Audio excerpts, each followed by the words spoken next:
Hey there and welcome back. If the day behind you has been a long one and you are ready now to lay it down and let your thoughts wander somewhere far brighter and more glittering than the ordinary run of things, then you have come to just the right place tonight. This is an hour for slow breathing and a quiet room and the low gold of a single lamp. And it is for you, whoever you are and wherever you happen to be lying as you listen.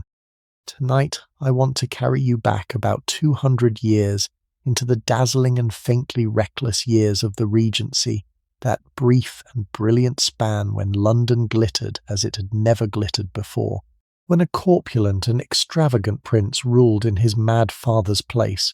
and when the very richest people in England spent their fortunes with a splendour and sometimes a foolishness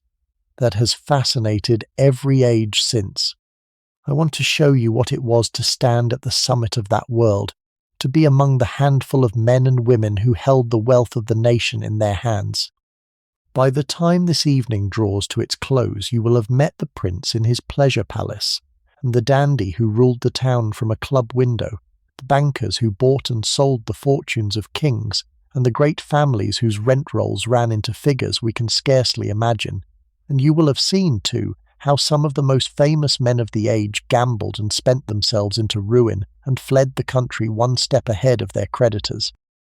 Before we step into that glittering world, let me say a quiet word to you, the one listening now, because the company on a journey like this matters more than you might think. If you find that these long, unhurried evenings of history are a good way to settle the mind and drift towards sleep, then you are very welcome to subscribe and to come travelling with me again on other nights. And I would love to know where in the world you are listening from this evening, and what the hour is where you happen to be, whether it is the deep middle of the night beyond your window, or only the first soft fading of the afternoon. I look through the little notes that people leave more often than you might suppose, and there is something steadying in the thought of all of us, scattered across so many countries and so many separate lives, gathered together for a while inside the same old story. So settle yourself however you are most comfortable, let the cares of the day begin to loosen their hold, and let us go together into the brilliant and spendthrift realm of the Regency rich. Picture this: a spring evening in the year 1814, and the lamps are being lit along Pall Mall as the dusk comes down over London. Carriages are gathering before a long, low palace set back behind a screen of columns, their lamps glowing, their horses stamping on the cobbles, liveried footmen handing down ladies in gowns of pale muslin and gentlemen in coats of midnight blue. This is Carlton House, the London home of the Prince Regent, and tonight he is entertaining, as he loves to do, on a scale that would beggar a small kingdom. Within those walls lie rooms of crimson and gold, a great conservatory like a Gothic cathedral, suppers laid out on services of silver and gold plate, and somewhere among the throng the Regent himself, vast and perfumed and glittering with orders, the first gentleman of Europe, the most extravagant man in the most extravagant age his country had ever known. This is the world we are entering tonight, the world at the very top of Regency England, and it is a realm of such brilliance and such heedless expense that even now it can take the breath away. So let us join the carriages drawing up before Carlton House, and let us begin. To understand the riches of the Regency, you have to understand what a strange and singular moment it was, for it was an age of the most glaring contrasts, a time when extravagance and hardship, glitter and suffering sat side by side as in few other periods of English history. Abroad, for most of these years, the country was locked in a long and exhausting war against Napoleon,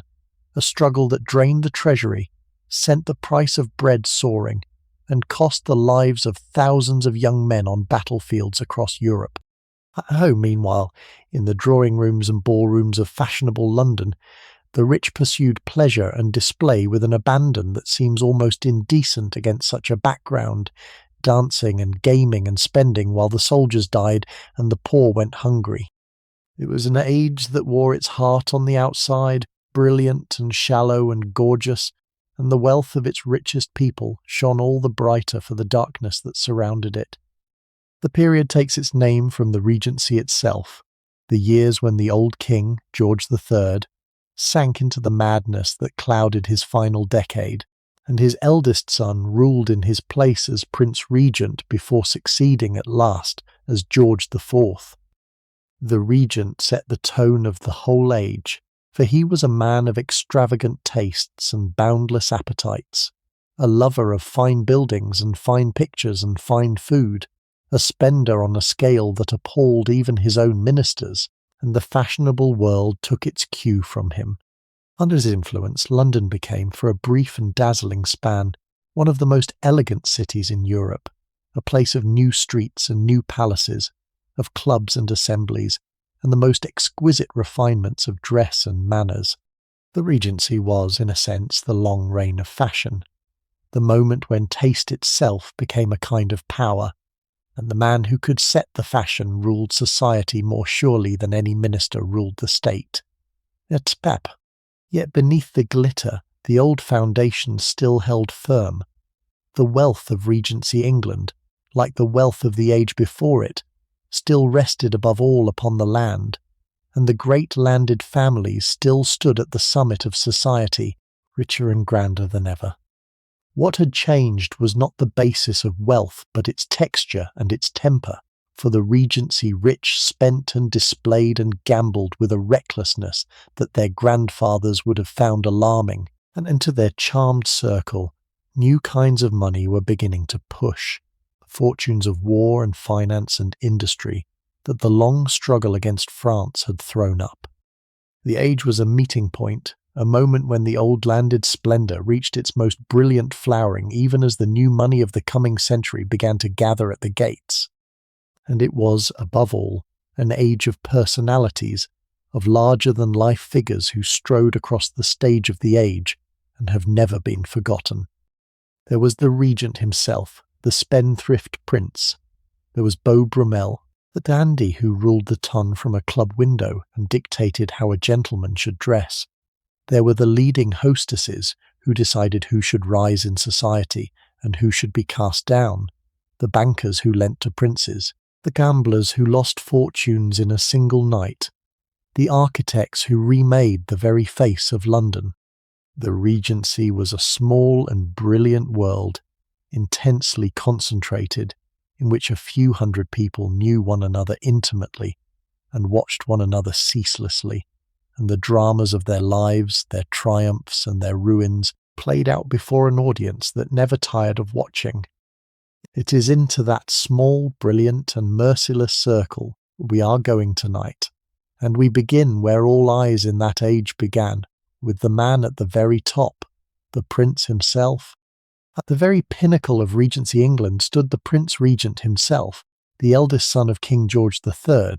and there has perhaps never been a figure who embodied the extravagance of an age so completely. He was a man of real cultivation and real charm,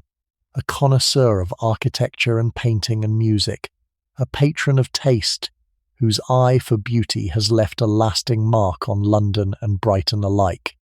He was also a man of monstrous self-indulgence, fat and vain and idle, sunk in debt from his earliest manhood, a disappointment to his sober father, and an object of ridicule to the satirists who filled the print shop windows with cruel caricatures of his bulk and his folly. He was the first gentleman of Europe, and the most mocked man in England at once, and his spending set a standard of magnificence and recklessness that the whole of fashionable society strove to match. His London home was Carlton House, which he made into one of the most sumptuous palaces in Europe, a treasure house of crimson and gold filled with the finest French furniture, paintings by the old masters, and decoration of the most lavish kind. He poured money into it for years, never satisfied, forever altering and embellishing, until the cost ran into figures that horrified Parliament, which more than once was obliged to pay off his enormous debts. And Carlton House was only the beginning, at Brighton on the south coast, he created something even more extraordinary, the Royal Pavilion, a fantastical palace in the Indian and Chinese taste, all domes and minarets without and dragons and dazzling colour within. A pleasure dome of pure escapist fancy that remains one of the strangest and most wonderful buildings in England. To build and furnish these palaces, the Regent spent sums that ran into hundreds of thousands of pounds, and still he was never out of debt, forever borrowing, forever spending, the most lavish and the most insolvent prince in Europe. His debts were indeed the wonder and the scandal of the age. Even as a young man, he had run up obligations so vast that the nation had to be asked to settle them, and his marriage to Caroline of Brunswick, a match he detested, was undertaken in large part because Parliament would clear his debts in return. Throughout his life, the money flowed out of him like water on building, on pictures, on clothes, on jewels, on the endless entertainments at which he played the gracious host, and no income, however princely, could keep pace with such spending. He was a sun around which the entire extravagant sphere of the Regency revolved, and his example, his heedless and magnificent spending, gave the age its character, encouraging the rich to spend and display and outdo one another in a contest of magnificence that he himself led from the front. Ein. For all his faults, the Regent left a legacy that outlived the mockery, for his patronage shaped much of the beauty of the age. It was his vision and his money, working through the architect John Nash, that gave London its great sweep of Regent Street and the elegant terraces around the new park that bore his name. It was his eye that gathered a magnificent collection of paintings and furniture, much of which survives in the royal collection to this day. It was his taste, refined and extravagant and sure, that set the standard of elegance for the whole age. He was a ruinous spendthrift and a figure of fun, but he was also a true patron of the arts, and the contradiction was perfectly Regency, magnificence and folly bound together in a single corpulent and glittering person. From the prince at the summit, let us turn now to the families whose wealth was older and more solid than his own, the foremost landed houses that formed the true foundation of Regency riches. Beneath the prince, and in truth far more securely wealthy than he, sat the landed families of England, the dukes and marquesses and earls whose fortunes rested not on a parliamentary allowance forever swallowed by debt, but on the broad and ancient foundation of the land. These were the true magnates of Regency England, the men whose names had run through the history of the country for centuries, and whose acres ran across whole counties, and their riches in this brilliant age rose higher than ever before. For the long agricultural boom of the war years, when the price of corn rose and rose as the conflict with France cut off foreign supply, had poured money into the pockets of the landowners, swelling their rents and filling their coffers, so that the Regency was, for the great proprietors, a kind of golden harvest. At the very head of them was the family that would come to be regarded as the richest in the land, the Grosvenors, whose fortune rested upon the ownership of the most valuable ground in the world. For the Grosvenors held the fields of Mayfair and Belgravia, the very heart of fashionable London, and as the rich built their mansions and laid out their squares upon that ground, the rents flowed up to the family in an ever-rising tide. A single fortunate marriage in a former age had brought these acres into the family, and now, as London grew ever grander and more crowded, the Grosvenor income climbed to heights that no mere landed estate in the country could match, for they owned not fields of corn, but streets of palaces, and the ground rents of the West End were a fortune that renewed itself with every passing year. Beside them stood the other titans of the landed order. The Dukes of Bedford, like the Grosvenors, drew a vast income from London ground, from the squares and streets of Bloomsbury that rose upon their meadows. The Dukes of Devonshire reigned from Chatsworth in the north. Their estates spread across many counties, their wealth swelled by the coal and lead beneath their land, their hospitality and their political weight felt across the kingdom. The Dukes of Northumberland ruled their vast domains in the far north almost like princes, and at Alnwick they kept a state that few could rival. These were the families whose rent rolls ran into the tens of thousands of pounds a year, and in the greatest cases far beyond fortunes so large that the income could scarcely be spent, drawn season upon season from the ownership of the English earth. What set these landed magnates apart from the spendthrift prince was the solidity of their wealth, for while the regent borrowed against a future that never came, the families sat upon estates that produced their income as surely as the seasons turned. Their land could be mortgaged, and often was, but it could not easily be lost, passing as it did down the generations through the strict settlements that kept the broad estates intact and undivided. A duke might gamble and build and spend with the wildest of them, and many did, but behind his extravagance lay the unshakable foundation of the acres. The rents that came in twice a 12-month, whatever follies their owner committed. This was the bedrock of Regency wealth, the old landed fortune at its most magnificent, and it was upon this foundation that the entire glittering edifice of fashionable life was raised. Let us look now at how these foremost houses lived, divided as they were between their palaces in the country and their mansions in the town. The existence of a leading Regency family was, like that of their forefathers, divided between two worlds, the country and the town, and the rhythm of their year swung between the two as regularly as a pendulum. For half the year and more they lived upon their country estates, in the enormous houses that were the seats of their power, surrounded by their parks and their tenants and their dependents, the unquestioned rulers of all they surveyed.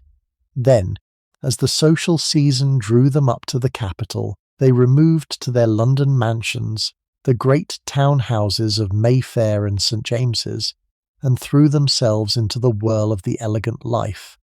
Each had its own character and its own pleasures, and the truly grand family kept up both in a state of magnificence that consumed a princely income.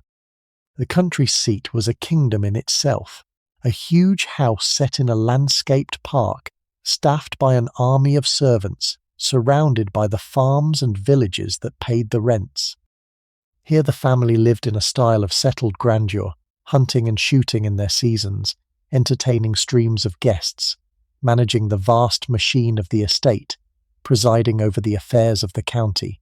The house itself might run to 100 rooms and more, hung with paintings and furnished with the finest workmanship of the age, its cellars stocked with thousands of bottles, its stables full of hunters and carriage horses, its grounds shaped into an idealized landscape of turf and water and noble trees. To be the master of such a place was to be a kind of sovereign, holding court in the country, the centre of a whole realm that revolved around the house and the family that owned it. But it was in London, during the season, that the wealth of the leading families was most brilliantly displayed, for the capital in the Regency was the stage upon which polite society performed. The names of the grandest of these town houses, Devonshire House and Holland House and the rest, were bywords for elegance and influence. Here the families gathered for the months of the season to dine and dance and gamble, to see and be seen, to arrange the marriages and the alliances that knit their world together. The London house was the headquarters of the family's social and political life, the place from which it sallied forth into the brilliant round of balls and routs and assemblies, and the splendour of its entertainments was one of the chief measures of a family's standing. To maintain both establishments, the country seat and the town palace, at the pitch of magnificence that their rank demanded, cost a fortune that would have ruined a lesser house, and this was precisely the point.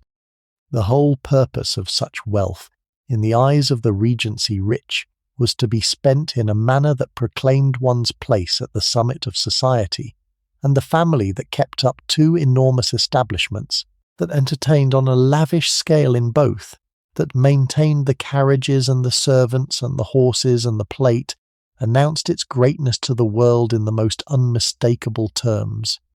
A family that lived meanly would have been an object of contempt, a disgrace to its order. The Regency rich existed to shine, and to shine they spent dividing their golden year between the country and the town, magnificent in both, and at the centre of the brilliant London half of that life lay the central institution of the season, to which we now turn. The London season was the great annual gathering of fashionable England, the months from the early spring until the height of summer, when the rich and the well-born came up to the capital and threw themselves into a whirl of pleasure and display that has rarely been equalled. It was, in its way, an extraordinary institution, an immense and elaborate social machine that drew the whole of the fashionable elite to one place at one time, packed it into the great houses and ballrooms of the West End, and set it spinning through a dizzying round of engagements from which the truly fashionable scarcely had a moment's rest. To be in town for the season was to be at the very centre of things, and the family that mattered was the family that was there. The round of the season was relentless. There were the brilliant balls, held in the mansions of the rich, where hundreds of guests in their finest gowns and jewels crowded into rooms blazing with the light of 1,000 candles, and where the crush was often so great that the company could scarcely move, a state of affairs regarded not as a failure, but as the surest mark of a successful evening. There were dinners and routs and assemblies, evening after evening without pause. There was the opera, where the fashionable filled the boxes as much to display themselves as to hear the music, and the theatre, and the pleasure gardens.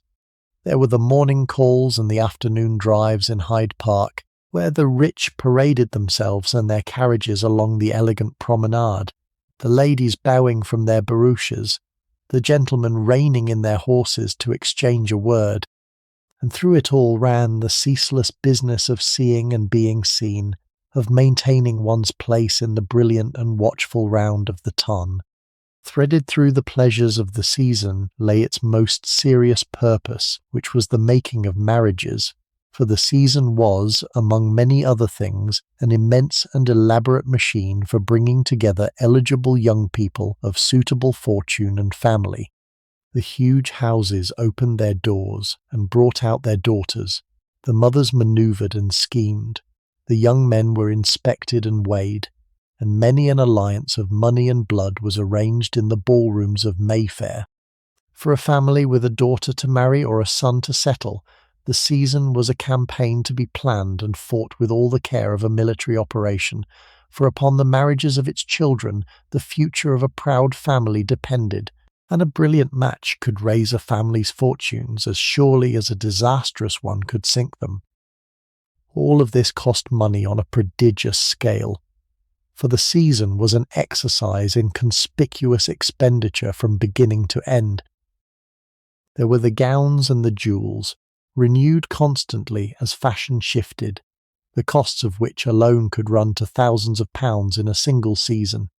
There were the entertainments, the balls and dinners that a great family was expected to give in its turn, each one an occasion for the most lavish display. There were the carriages and the horses, the servants in their liveries, the flowers and the music and the suppers, the whole apparatus of fashionable magnificence. To do the season properly, in the style that one's rank demanded, was to spend a fortune in a few short months, and the families who could afford it did so without a second thought, for the season was the great stage of the ton, and on that stage one performed one's wealth before the eyes of all who mattered. And nowhere was that performance more exclusive or more anxiously watched than at the most select of all the season's resorts, the assembly at Almack's. Of all the institutions of fashionable Regency life, none was more curious or more revealing of how that world worked than the assembly at Almack's. In plain fact, they were nothing very grand, a suite of rooms in King Street, St. James's, where a weekly ball was held during the season, with refreshments of the most meagre kind thin bread and butter and weak lemonade and tea.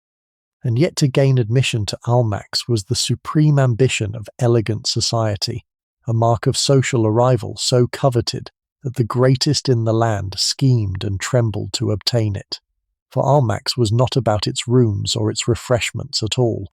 It was about exclusion, about belonging to the innermost circle of the ton, and the power to grant or withhold that belonging lay in the hands of a small group of aristocratic ladies who ruled the place like a court. These were the patronesses of Almack's, a half-dozen or so great ladies of the highest fashion who controlled admission to the assembly rooms with absolute and arbitrary authority. To enter Almack's one needed a voucher, a ticket of admission, and these vouchers were granted or refused by the patronesses according to their own judgment of who was and who was not worthy of the fashionable elite. Birth alone would not secure a voucher, nor would wealth, for the patronesses prized something more elusive, a certain tone, a certain fashion, an indefinable quality of belonging, and they wielded their power to admit and exclude with a haughtiness that could make or break a social reputation. To be refused a voucher was a humiliation that could blight a season, and even the grandest families approached the patronesses with anxious deference, for these few ladies held in their hands the keys to the very summit of respectable society. The rules they enforced were strict and sometimes absurd, and the patronesses applied them with a relish for their own power that the age both resented and admired. There was the famous occasion when even the great Duke of Wellington, the conqueror of Napoleon, and the most celebrated man in England, was turned away from the door because he had arrived a few minutes after the hour at which the doors were closed, or because he wore trousers rather than the prescribed knee breeches. If the saviour of Europe could be refused admission for a breach of the rules, then no one was safe, and the lesson was not lost upon a society that watched the doors of Almack's with breathless attention. The patronesses had made themselves the arbiters of fashion, and their authority, resting on nothing but the universal agreement of the fashionable to be ruled by them, was for a time as absolute as any in the land. What Almack's reveals, beneath its absurdity, is something essential about the Regency rich, which is that their milieu was governed not by wealth alone, but by an intricate and pitiless code of fashion and exclusivity. Money was necessary to move in that sphere, but it was not sufficient, for the doors of the innermost circle could be closed against the richest parvenu who lacked the indefinable quality of tone. The patronesses of Almack's, with their vouchers and their rules, embodied the principle that the elegant elite was a closed society, jealously guarding its boundaries, admitting newcomers only on its own terms, and casting out those who offended against its code. To understand the Regency rich, one has to understand this, that their wealth bought them entry to a world that was ruled, in the end, not by money, but by the merciless judgment of fashion. And the supreme law of that world, the code by which all were measured, was the mysterious and all-important quality known as belonging to the ton. At the heart of fashionable Regency life lay a word that everyone used and no one could quite define: the ton, a term borrowed from the French that meant, roughly, the smart world, the elite of elites, the few hundred people who between them made up the highest ranks of the age. To be of the ton was to belong to this charmed and exclusive circle, to be received in the immense houses, to be admitted to Almack's, to move as of right through the glittering round of the season. To be outside it was to be nobody, however rich or well-born one might be, and the boundary between the two, between those who belonged and those who did not, was the chief dividing line of fashionable society, watched and policed with unceasing vigilance. What made a person of the ton was a subtle and shifting thing, a compound of birth and fashion and manner and connection that defied any simple rule. Noble birth helped, of course, and great wealth, and a famous name, but none of these alone was enough, for the ton prized above all a certain quality of style, an ease and a polish and a rightness of bearing that could not be bought or inherited, but had to be possessed. A man might be a duke and yet be reckoned dull and unfashionable, while another of lesser birth might rule society by sheer force of style. The ton was an aristocracy of fashion laid over that of birth, and the two did not always coincide, for fashion had its own hierarchy, its own leaders and its own outcasts, and the judgment of the ton could raise a man to the heights or cast him into outer darkness, regardless of his rank. The currency of this world was reputation, and reputation in the ton was a fragile and precious thing, made and unmade by the ceaseless judgment of one's peers. To be fashionable was to be talked of, admired, imitated, sought after, and the leaders of the ton enjoyed a celebrity that we would recognize today. Their dress and their sayings and their doings followed and copied by all of society. But the same attention that could raise a person could also destroy them, for a single grave misstep, a scandal, a social blunder, a loss of nerve, could see a once fashionable figure dropped by the world as swiftly as they had been taken up. The ton was merciless to those who fell from its favour, and the history of the age is full of figures who blazed for a season at the summit of fashion, and then, through misfortune or folly, were cast down and forgotten. This was the order, then, into which the wealth of the Regency rich bought them entry, a world ruled not by money alone, but by the intricate and pitiless laws of fashion, a small and brilliant society in which a few hundred people watched and judged one another without cease. It was a sphere of dazzling pleasures and savage cruelties, of triumphs and ruins played out before an unforgiving audience, and to move within it was to live under constant scrutiny, one's every word and gesture weighed in the balance of fashion. The rich spent their fortunes to belong to this world and to shine within it, and the supreme prize, the very summit of fashionable achievement, was to become not merely a member of the ton, but one of its leaders, an arbiter of fashion whom the whole town followed. And no one in the entire age achieved that eminence more completely, or embodied the strange power of fashion more perfectly than a man of no great birth and no great fortune at all, who ruled the ton for years from the window of a club. His name was George Beau Brummell, and to him we now turn.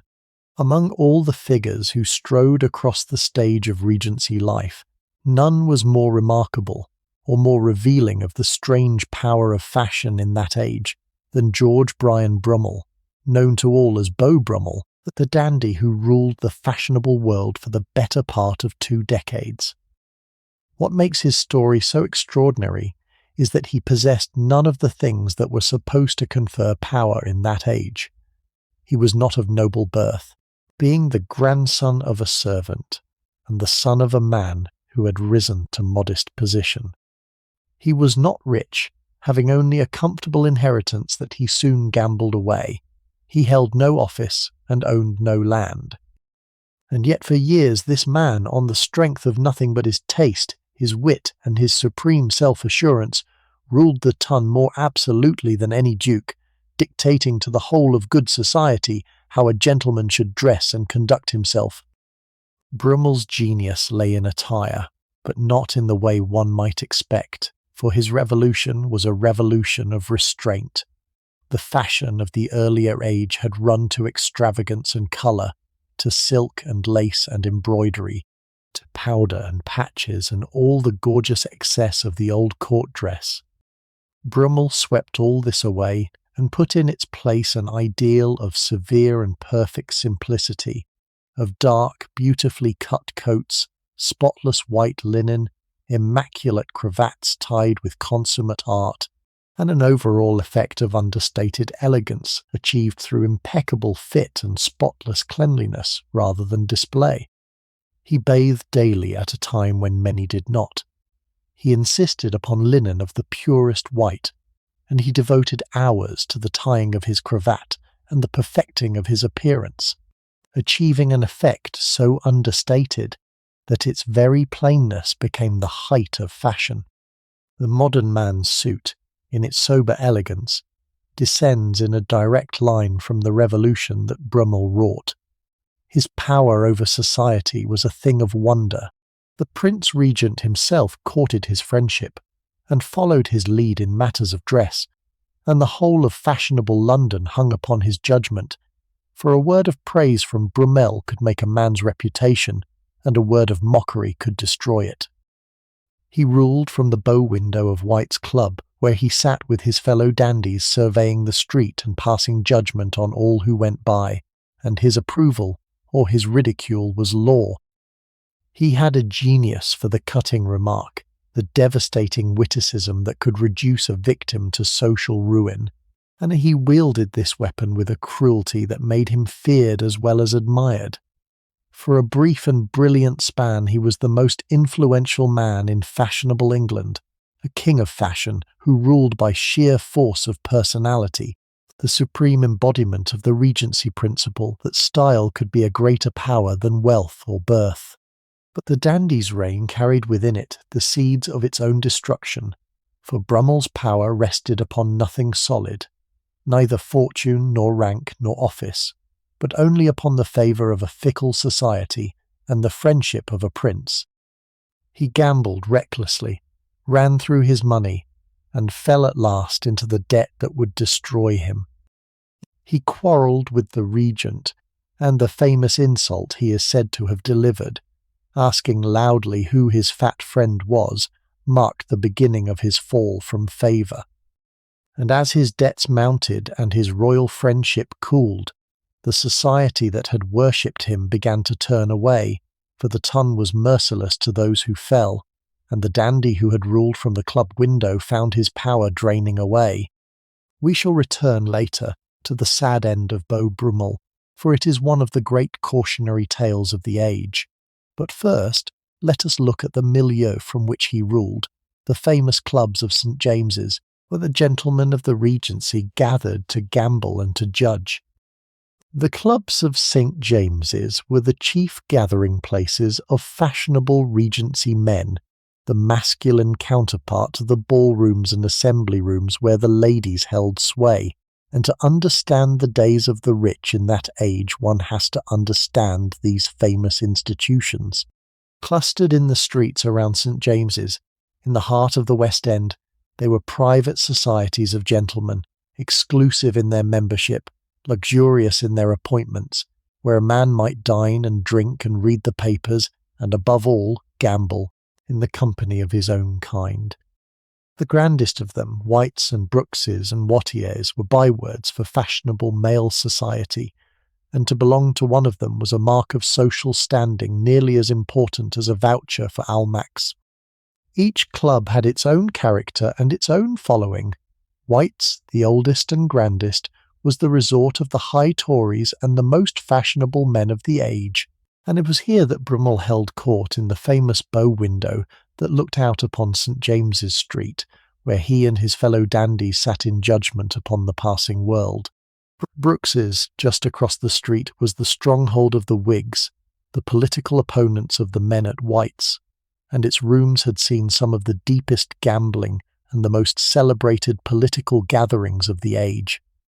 Wattiers, founded under the patronage of the Regent himself, grew notorious as a gaming club, the scene of play so deep and so ruinous that it earned the nickname of the Dandy Club and burned itself out within a few short years in a blaze of lost fortunes. To move between these clubs was to move through the very heart of fashionable male society. The life of the clubs revolved around several pleasures, and chief among them, after the dining and the company, was play. Gambling was the great vice and the great pastime of the Regency gentlemen, and the clubs were the temples in which it was pursued, the card tables and the dice the altars at which fortunes were sacrificed. Here, night after night, the men of fashion sat down to games of chance for stakes that mounted into thousands of pounds, the play sometimes continuing through the night and into the next day, the fortunes shifting back and forth across the green bays as the candles burned down. The clubs kept the wine flowing, and the company select, and within their walls a man might lose in a single sitting an inheritance that generations had laboured to build, all in the pursuit of the fierce excitement that the Regency gentlemen could not do without. For the clubs were more than places of pleasure, they were the very citadels of the masculine ton, the places where reputations were made and unmade, where the fashionable judged one another, where a man's standing in the world of fashion was confirmed or destroyed. To be admitted to the right club was to be accepted by the male elite, to be blackballed from it, a humiliation that could not easily be lived down. Within their walls, the gentlemen of the Regency lived a life of luxurious idleness and reckless play, a life that consumed time and money on a prodigious scale, and that bound the men of fashion of the age together in a tight and exclusive Freemasonry of pleasure. The clubs were the engine rooms of fashionable male society, and the fuel they burned more than wine or food or talk was money, staked and lost at the gaming tables in pursuit of an excitement that ruined as many as it thrilled. It is to that ruinous passion, the gambling that was the dark heart of Regency pleasure, that we turn next. If there was one passion that ran through the entirety of fashionable Regency society, one vice that united the prince and the dandy and the duke alike, it was gambling, and the scale on which the Regency rich gambled is one of the most astonishing features of the age. They wagered with a recklessness that beggars belief, staking and losing in a single night sums that could have bought a country estate, ruining themselves and their families at the card table and the dice with a heedlessness that seems almost a kind of madness. Gambling was woven into the very fabric of the life of fashion, pursued in the clubs and the private houses and the gaming establishments, and the fortunes that changed hands across the green bays in those years were enough to make the head spin. The games were games of pure chance, of cards and dice, where skill counted for little and the turn of a card could win or lose a fortune in an instant. The play ran deep, the stakes climbing into the thousands and the tens of thousands of pounds, and the great gamblers of the age won and lost with a coolness that was itself a point of honour. For to show emotion at the table, to flinch at a great loss or exult at a great win, was reckoned the height of bad form. A gentleman was expected to lose a fortune without changing countenance, to rise from their seats ruined and bow and smile, as though nothing had happened, for the code of the gambler demanded an iron composure in the face of catastrophe. Stories abounded of men who had lost everything in a night, and walked out into the dawn with a jest on their lips, their estates gone, their families beggared, their faces betraying nothing. Behind the cool composure, of course, lay real ruin, for the fortunes lost at the gaming tables were real fortunes, and the families destroyed were real families. Many a broad estate was mortgaged or sold to pay the gambling debts of a reckless heir. Many an ancient house brought low by the follies of a single generation at the tables. The debts incurred at play were debts of honour, which a gentleman was bound to pay before all others, before even his tradesmen and his servants, and the pressure to settle them could drive a man to desperate measures, to borrowing at ruinous rates, to the sale of land, to flight abroad, or worse. The gaming rooms of the Regency consumed fortunes with a steady and pitiless appetite, and the wreckage they left behind, the ruined men and the broken families, was one of the dark undersides of the brilliant ton. And yet the gambling went on, for it answered something deep in the temper of the age, a craving for excitement and risk, a contempt for prudence and economy that was itself a mark of fashion. To gamble deep was to show that one was above the petty concerns of money, that one could lose a fortune with a shrug, and this aristocratic disdain for mere wealth, this willingness to stake everything on the turn of a card, was woven into the code of the Regency gentleman. It was a code that ruined many and enriched few, that destroyed ancient fortunes and beggared proud families, but it held its grip upon the ton with a power that no warning could break. The gaming tables were the dark heart of Regency pleasure, and the debts they spawned were part of a larger affliction that haunted the whole of the ton, the chronic and ruinous burden of debt to which we now turn. For all the magnificence of the Regency rich, their world rested upon a foundation that was far less solid than it appeared, for it was a world that ran, to an extraordinary degree, upon debt. The fashionable life was hugely expensive, and even the largest incomes could rarely keep pace with the spending that fashion demanded, so that a great part of the splendour of the age was financed not out of income at all, but out of borrowing, sustained by an intricate and precarious system of credit that bound the rich to their tradesmen, their bankers, and their money-lenders in a web of obligation that was never quite paid off. The Regency gentleman lived on credit as naturally as he breathed, and behind the glittering surface of fashionable existence lay a perpetual undertow of unpaid bills and mounting debts. The tradesmen who served the elegant society, the tailors and the wine merchants and the coachmakers and the rest, extended credit to their aristocratic customers as a matter of course, and waited, often for years, to be paid. It was understood that a gentleman did not pay his bills promptly, that to do so was almost vulgar, and the great tradesmen carried their noble customers on their books for enormous sums and lengthy periods, charging high prices to cover the risk and the delay. A fashionable man might owe his tailor and his bootmaker and his wine merchant thousands of pounds, running up the bills with a fine carelessness, secure in the knowledge that the tradesman dared not press too hard upon so valuable a customer. The whole fashionable economy ran upon this credit, and the tradesmen who served the rich were in effect their reluctant bankers, financing the splendour of the ton out of their own pockets while they waited to be paid. Beyond the tradesmen lay the moneylenders, the men who advanced ready cash to the fashionable at ruinous rates of interest, and to these the rich turned when their debts grew pressing and their credit with the tradesmen ran thin. A young man of fashion, expecting a great inheritance but short of money in the present, could borrow against his future prospects from the money-lenders, who charged him dearly for the accommodation, and many a huge fortune was eaten away by the interest on such loans years before it was ever inherited. The money-lenders were figures of dread and contempt in the ton, despised and resorted to in equal measure, and the debts owed to them, mounting steadily, were a shadow that lay across many a brilliant career. To fall into the hands of the moneylenders was to begin a slow descent toward ruin, and the descent claimed many victims among the reckless rich. What held this precarious system together was the security of land and expectation, for the credit extended to the elegant rested ultimately upon the great estates that stood behind them, and the inheritances they would one day receive.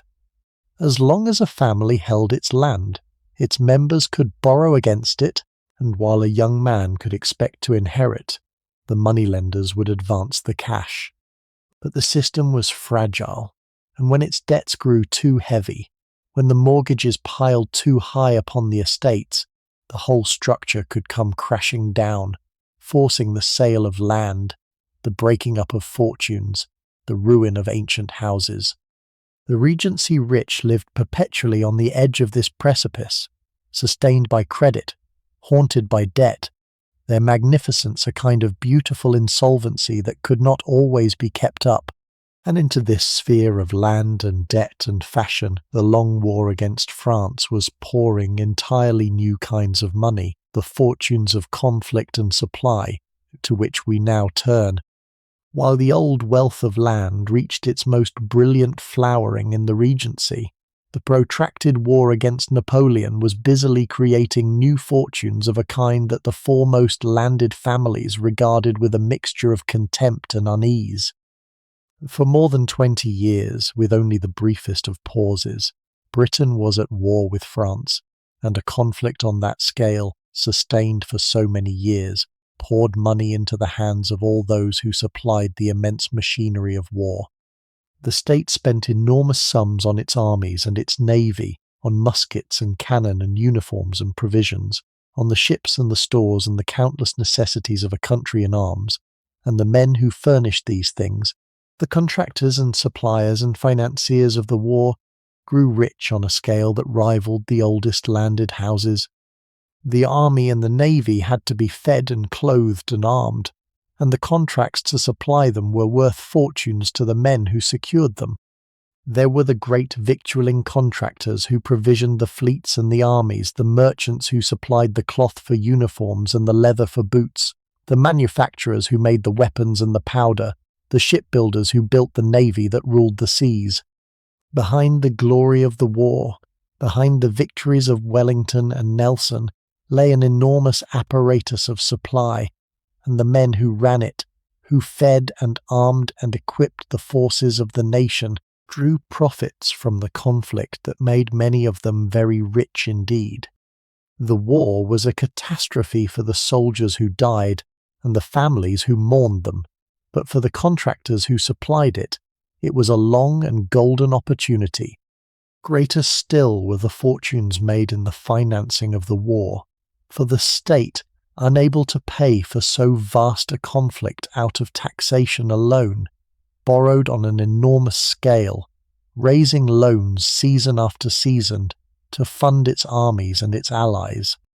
The men who arranged these loans, the leading loan contractors and financiers of the city, handled sums of a magnitude never seen before, and they took their profit from the business, growing wealthy on the borrowing of the state. The national debt swelled to figures that would have been unimaginable a generation before, and around that swelling debt grew up a whole round of finance, of bonds and loans and government securities, in which immense fortunes could be made by those who understood the new arts of money. The war transformed the financial world, and the men who mastered it rose to a wealth and a power that began to rival that of the landed aristocracy itself. These new men of war and money were not, for the most part, welcomed by the old landed world, which looked upon them as upstarts and profiteers, men who had grown rich on the nation's peril while the gentry sent their sons to die. There was a deep suspicion of the new money, a sense that fortunes made in supply and finance were somehow tainted, lacking the dignity and permanence of land. And yet the new fortunes were real and growing, and in time their possessors would buy their way into the landed world as the nabobs had done before them, purchasing estates and seats and respectability, washing their money clean through the acquisition of acres. The war had thrown up a new class of the rich, and among them rose the most spectacular financial fortune of the entire age, the fortune of a family of bankers who would come to dominate the finance of Europe. Their name was Rothschild, and to their extraordinary rise we now turn. Among all the new fortunes thrown up by the war and the financial revolution that accompanied it, none was more spectacular or more important for the future than that of the Rothschilds, the family of bankers who rose during these years to a position of unrivaled power in the finance of Europe. The story of their rise is one of the most remarkable in the whole history of wealth, for within a single generation the family climbed from modest origins in the Jewish quarter of Frankfurt to become the greatest financial power in Europe, lending to governments, financing armies, and commanding resources that dwarfed those of many a sovereign state. At the centre of their rise in England stood Nathan Meyer Rothschild, who established himself in London and built there a banking house of unparalleled strength. Nathan Rothschild possessed a genius for finance that amounted almost to a kind of sorcery, an uncanny grasp of the movements of money and markets that allowed him to seize opportunities others could not see and to act upon them with a speed and a boldness that left his rivals far behind.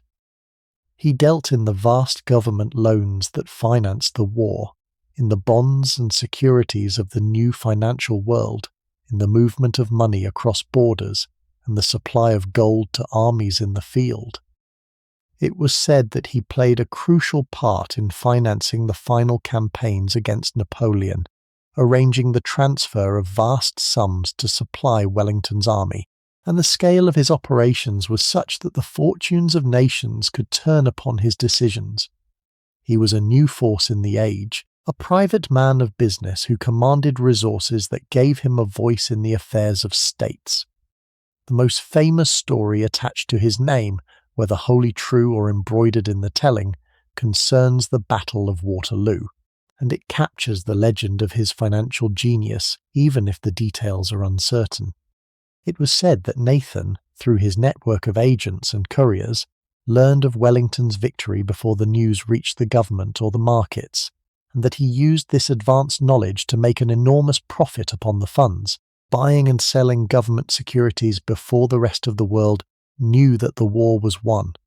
Whether the story is true in every particular hardly matters, for what it expresses is the awe in which his contemporaries held him, the sense that here was a man whose command of information and of money was so complete that he could turn even the greatest events of the age to his own profit. The legend of Waterloo became part of the mythology of the Rothschild fortune. What the rise of the Rothschilds represented was something genuinely new in the realm of wealth, the emergence of a financial power that rested not upon land, nor upon trade in goods, nor upon the supply of armies, but upon the mastery of money itself, of credit and loans, and the movement of capital across the globe. This was a kind of wealth that the old landed aristocracy could scarcely comprehend, abstract and mobile and immense, owing nothing to acres or to birth, and it pointed toward a future in which the great financiers would rival and even surpass the landed magnates in wealth and influence. The Rothschilds were the supreme example of the new money of the age, and their rise during the Regency marked the beginning of a long shift in the balance of wealth, away from land and toward finance, that would transform the world in the century to come.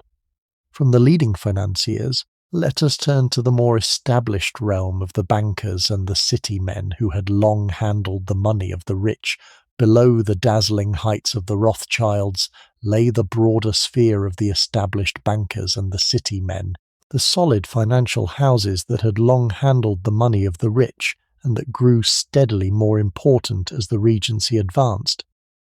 These were not the flamboyant speculators of legend, but careful, conservative men of business, who took deposits and made loans and managed the affairs of their wealthy clients, and who accumulated, through patient industry, fortunes that placed them among the prosperous families of the kingdom.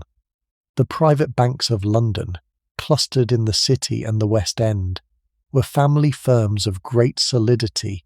and the names of the chief among them were bywords for sound and respectable banking. The grandest of all was the House of Coutts, which had risen to become banker to the highest in the land, to the aristocracy and to the royal family itself. The firm enjoyed a prestige that no other could match, the chosen bank of dukes and princes, and its partners moved in the highest circles and amassed fortunes of their own.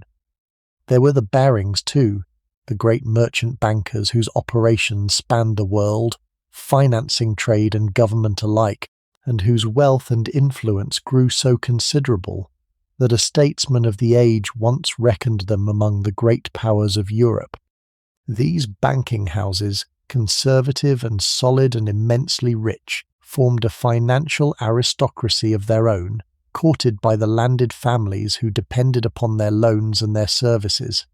For the truth was that the landed rich, for all their broad acres, were perpetually in need of the bankers, for their income came in slowly while their spending ran on without cease, and the gap between the two was bridged, as it had always been, by borrowing. The bankers advanced the cash that allowed the magnates to build and to gamble and to maintain their magnificence, taking the security of the estates and the expectations of inheritance, and a large part of the splendour of the age was financed, in this way, by the patient houses of the city. The relationship between the landed men and the moneyed men was one of mutual dependence, the one needing the credit that the other provided, and as the spending of the rich grew ever more lavish, their dependence upon the bankers grew with it. Yet for all their wealth, The city men occupied an uncertain place in the fashionable order, for the old landed world looked down upon them as men of mere money, lacking the dignity of birth and land. The merchant and the banker, however rich, were regarded by the fashionable as belonging to a lower sphere, the despised realm of trade, and the term that the ton used for such men, the cits, was one of faint contempt, marking them as outsiders to the charmed circle of fashion, however large their fortunes. And yet the line was not impassable, for the children of the rich city men could be educated as gentlemen, married into the gentry, established upon estates, and within a generation or two the taint of trade could be washed away by the acquisition of land and the polish of fashion. The money of the city was steadily buying its way toward gentility, and the contempt of the ton, however sharp, could not, in the end, hold back the rising power of wealth. From the bankers of the city, let us turn to another source of Regency fortune, the riches that still flowed in from the distant possessions of a growing empire. The wealth of Regency England was fed, as it had been for generations, by the riches of a growing empire, and the fortunes brought home from the distant possessions of the crown continued to swell the ranks of the rich. Foremost among these was the wealth of India, which had made the fortunes of the nabobs in the previous age, and continued to pour into England through the operations of the East India Company and the men who served it. The company by now ruled vast territories across the Indian subcontinent, governing millions and commanding armies, and the men who went out to serve it, in its civil service or its trade or its forces, could still amass fortunes of a size that astonished their countrymen and bring them home to buy land and standing in England.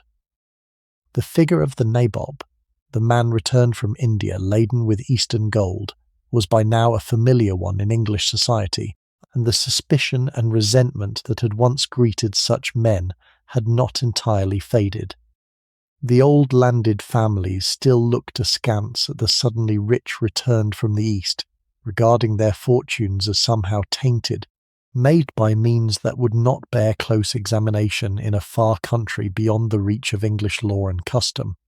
And yet the nabobs, like the city men, used their wealth in the time-honoured way, buying estates and houses and seats in Parliament, marrying into the gentry, and establishing themselves and their descendants among the landed classes.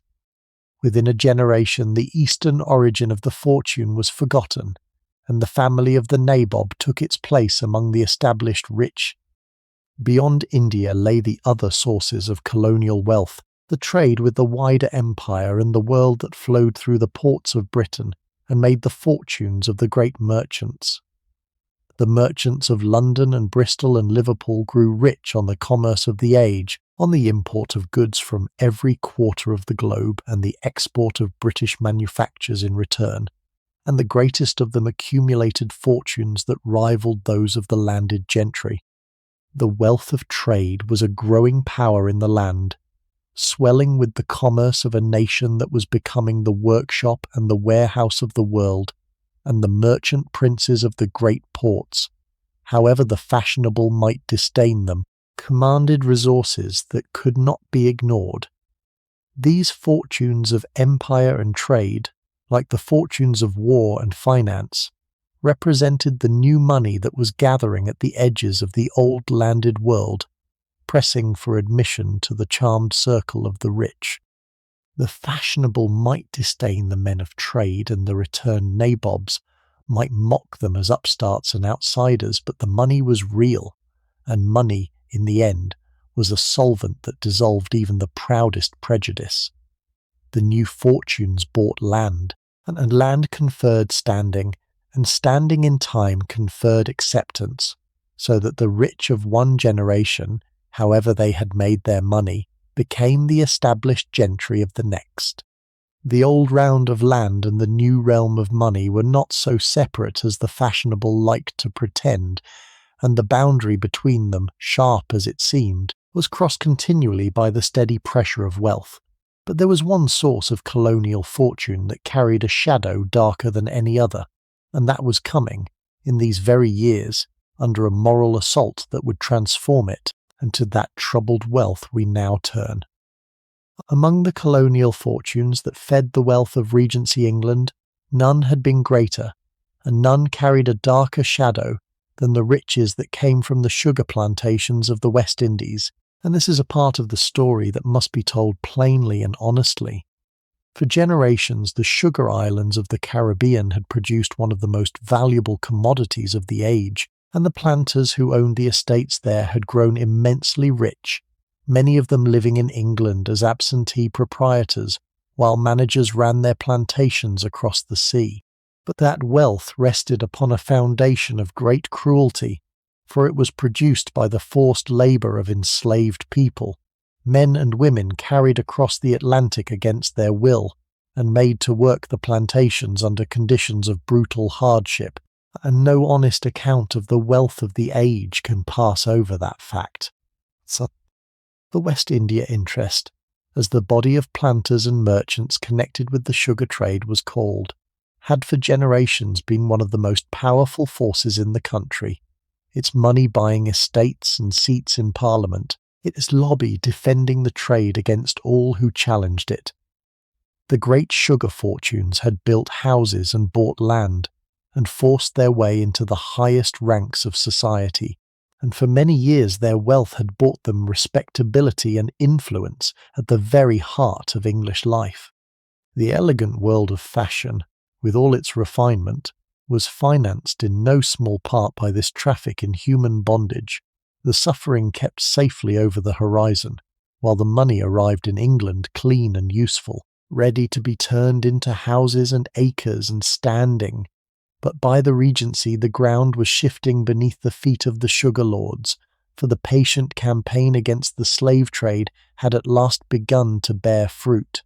In the year 1807, after decades of effort by the abolitionists, Parliament voted to abolish the trade in enslaved people throughout the British dominions, ending the legal traffic that had carried so many across the Atlantic. The institution of slavery itself remained, and would remain for some years yet, but the abolition of the trade was a profound blow to the system on which the sugar fortunes rested, and it marked the beginning of a slow decline. The moral assault upon slavery had become one of the great causes of the age, and the West India Interest, for so long secure in its wealth and its influence, found itself increasingly on the defensive, its riches now shadowed by a growing public horror at their source. It is one of the uncomfortable truths of the Regency that the brilliant and elegant world we have been admiring was financed in part by a system of such brutality, and that the same society which produced the refinements of Brummell and the splendours of Carlton House drew some of its wealth from the suffering of the enslaved.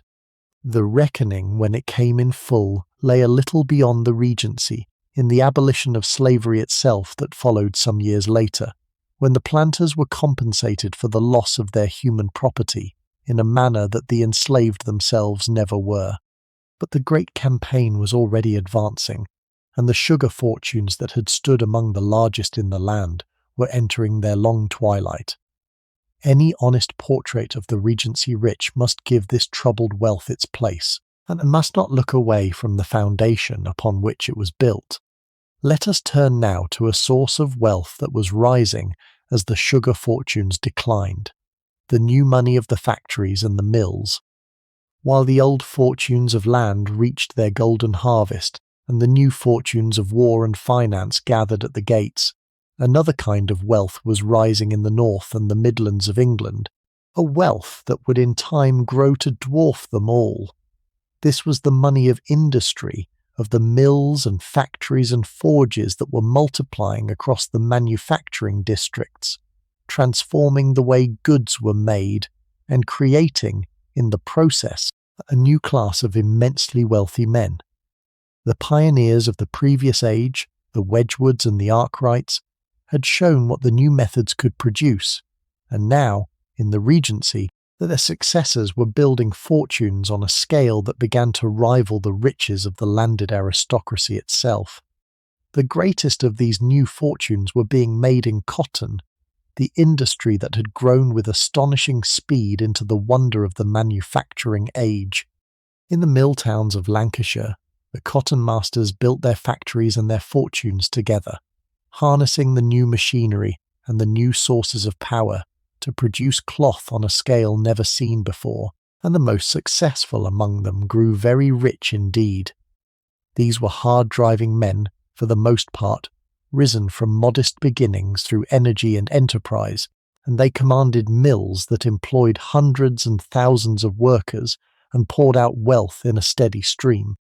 The cotton lords of the north were a new power in the land, their fortunes made not from rents or trade or finance, but from the making of goods, and their wealth grew with every year that the great industry expanded. Alongside the cotton masters rose the iron masters, the men who commanded the great ironworks that fed the growing appetite of the age for metal. The long war had created an enormous demand for iron, for cannon and shot and all the materials of conflict, and the ironworks of Wales and the Midlands and the North grew rich supplying it, their furnaces blazing day and night, their masters accumulating fortunes from the molten metal. The iron and the coal that fired it were the sinews of the new industrial age, and the men who owned the works and the mines that produced them were building wealth of a wholly new kind, drawn from the earth and the furnace rather than the field. The manufacturing districts, smoking and clamorous and ugly, were becoming engines of wealth that would in time eclipse the gentle acres of the south. For the moment, these industrial fortunes were still regarded by the fashionable elite as something beneath notice, the money of grimy men from the smoky north, lacking entirely the dignity and the polish of the landed life. The cotton lord and the iron master, however rich, were as far from the ton as it was possible to be men of trade and manufacture, who could never be gentlemen, however large their fortunes grew. And yet the balance was shifting, slowly and surely, for the wealth being made in the mills and the forges was real and growing, and in the century to come it would rise to challenge and at last to overturn the dominance of the land. The Regency stood at a hinge of history, the old landed splendour at its most brilliant even as the new industrial power gathered its strength in the north, and the men who would inherit the future were already at their furnaces and their looms. But for now the old world held the stage, and it is to the texture of that old world at its most magnificent, to what it actually felt like to be among the very richest, that we now return. Let us turn now to the heart of the matter, the question that lies behind this whole evening, which is what it actually felt like to be among the very richest people in Regency England, to live day by day at the summit of all that wealth. For the lives of the rich were cushioned at every point against the friction and hardship of ordinary existence, surrounded by a softness and an ease that is difficult for us to imagine. To be truly rich in that age was to be relieved of every practical care, to move through one's days on a current of attentive service that carried one from waking to sleeping, every need anticipated and met before it was even fully felt. The entire apparatus of a magnificent household arranged to spare its master and mistress any effort or discomfort whatsoever. The scale of the spending, when one reckons it up, is almost difficult to credit.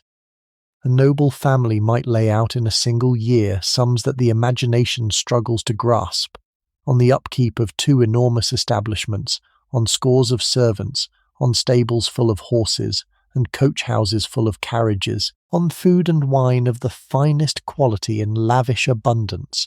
on gowns and jewels, and all the costly apparatus of fashion, on the entertainments by which they dazzled their milieu, on the building and furnishing of houses, on collections of pictures, on the 1,000 expenses of a life lived at the very peak of magnificence. The accounts of such a household where they survive read like the budget of a small state, the money flowing out in a continuous river to sustain a style of living of almost unimaginable extravagance. and much of this spending was, in its way, a kind of competition, for the rich lived in a ceaseless and unspoken contest of magnificence with one another. To be rich was not merely to enjoy one's comfort in private, but to display one's wealth in a manner that proclaimed one's place at the summit, and the families of the ton watched one another with keen attention, each striving to outshine the rest in the splendour of its houses, the brilliance of its entertainments, the elegance of its equipages. A more magnificent ball, a finer string of horses, a more fashionable house, a more celebrated cook, all of these were moves in the endless game of status that the rich played among themselves, a game in which money was the counter and magnificence the goal, and in which no expense was too great if it secured a victory over one's rivals. It was by any measure an extraordinary way to live, a life of ease and beauty and abundance that few human beings in any age have known, and the people who lived it took it, for the most part entirely for granted. They had been born to it, raised from the cradle in the expectation of wealth and the habit of being served, and they no more questioned it than a fish questions the water in which it swims. The splendour that astonishes us was, to them, simply the natural order of things, the proper setting for people of their rank, the unremarkable background of their days. To understand the Regency rich is to grasp this, that their stupendous wealth was to them not a wonder but a birthright, and that they moved through their gilded existence with the unthinking ease of those who have never known anything else. Let us look more closely now at some of the particular splendours of that gilded life, beginning with one of the chief pleasures of the rich in every age, the diversions of the table. Among the chief amusements of the Regency rich, and one of the most visible expressions of their wealth, was the table, for the dining of a fashionable family was managed on a scale of abundance and refinement that set it entirely apart from the fare of ordinary people. While the poor lived on bread and a little cheese and small beer, the rich dined upon a profusion of dishes of extraordinary variety and richness, served with a ceremony and a splendour that made every dinner a kind of performance. The dinner was one of the central institutions of the elegant life, the daily occasion on which the family and its guests assembled to enjoy the fruits of their wealth, and it was conducted with a lavishness that strikes us now as scarcely believable. The Regency dinner, in the older fashion, consisted not of a sequence of courses brought one after another, but of a great array of dishes set upon the table all at once, in 2 or 3 successive services, with the company helping themselves and one another from the dishes within reach. The sheer quantity and variety was astonishing. Soups and fish and joints and fowl and game, pies and puddings and made dishes of every kind, all set out together in a glittering profusion, far more than any company could eat, the very surplus a deliberate display of plenty. To dine in a fashionable house was to sit before an abundance that the poor never saw, a board groaning under the evidence of wealth, conducted with a ceremony in which the footman waited and the wine flowed, and the whole performance proclaimed the magnificence of the house. The finest houses of the age employed cooks of the highest skill, and above all the celebrated French chefs, whose art was reckoned the summit of culinary achievement. The most famous of all came to England in these very years, for the celebrated Antonin Keremy, the foremost cook in Europe, was for a time employed by the Prince Regent himself, presiding over the kitchens at the Brighton Pavilion and creating dinners of a magnificence that became legendary. Kerem was an artist of the table, the inventor of elaborate confections and architectural creations in sugar and pastry, and his presence in England marked the height of the fashion for French cookery among the rich. To secure a French chef of distinction was a mark of the highest standing, and the dinners that such cooks produced, refined and elaborate and immensely costly, were among the surest signs of a family's wealth and taste, and the drinking matched the dining, for the Regency rich drank deeply, and the finest wines flowed without stint at their tables. Claret and port and Madeira and champagne were consumed in great quantities, and the cellars of a fashionable house held thousands of bottles of the best vintages, laid down and matured at vast expense. After the ladies withdrew from the table, the gentlemen settled to their wine in earnest, and the hard drinking that followed many a fashionable dinner was a notorious feature of the age, a point almost of pride among men who reckoned the capacity to drink deep a mark of good fellowship. The whole business of dining, the abundance of the food, the artistry of the cookery, the profusion of fine wine, was one of the chief theatres of Regency wealth, a daily celebration of plenty conducted while beyond the doors the poor went hungry. From the delights of the table, let us turn to another great theatre of display, the matter of how the rich dressed and adorned themselves in this most fashion-conscious of ages. In an age that worshipped fashion as the Regency did, the dress and adornment of the rich was a matter of the most serious importance, a theatre of display in which fortunes were spent and reputations made, and the cost of looking fashionable was prodigious. For this was the age of the dandy, when the cut of a coat and the tie of a cravat could determine a man's standing in society, and when the ladies of the ton vied with one another in the elegance of their gowns and the brilliance of their jewels. To be dressed in the height of fashion was a duty as much as a pleasure, an essential part of the performance of wealth and rank, and the rich devoted enormous sums and endless attention to the matter of their appearance. The transformation that Brummell had wrought in male dress had set a new standard of elegance, and the fashionable gentlemen of the Regency aspired to that ideal of severe and perfect refinement. The dark coat of the finest cloth cut by a master tailor, the spotless linen, the immaculate cravat, the close-fitting pantaloons and gleaming boots.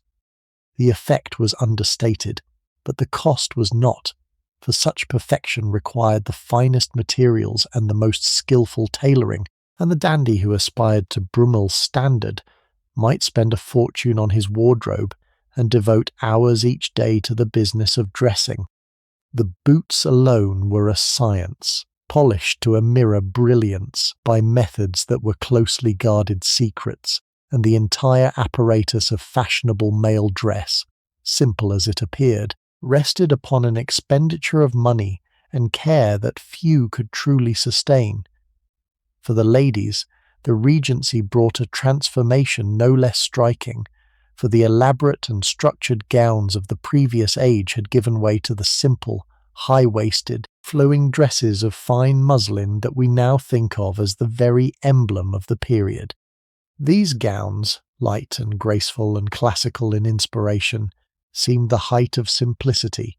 but the finest of them were made of the most delicate and costly fabrics, trimmed with exquisite lace and embroidery, and a lady of fashion required a great many of them, for to be seen too often in the same gown was a solecism no woman of the ton could commit. Over the gowns came the shawls, the cashmere shawls from India, that were among the most coveted and expensive of all fashionable possessions, a single fine one costing a sum that would have kept a labouring family for a year.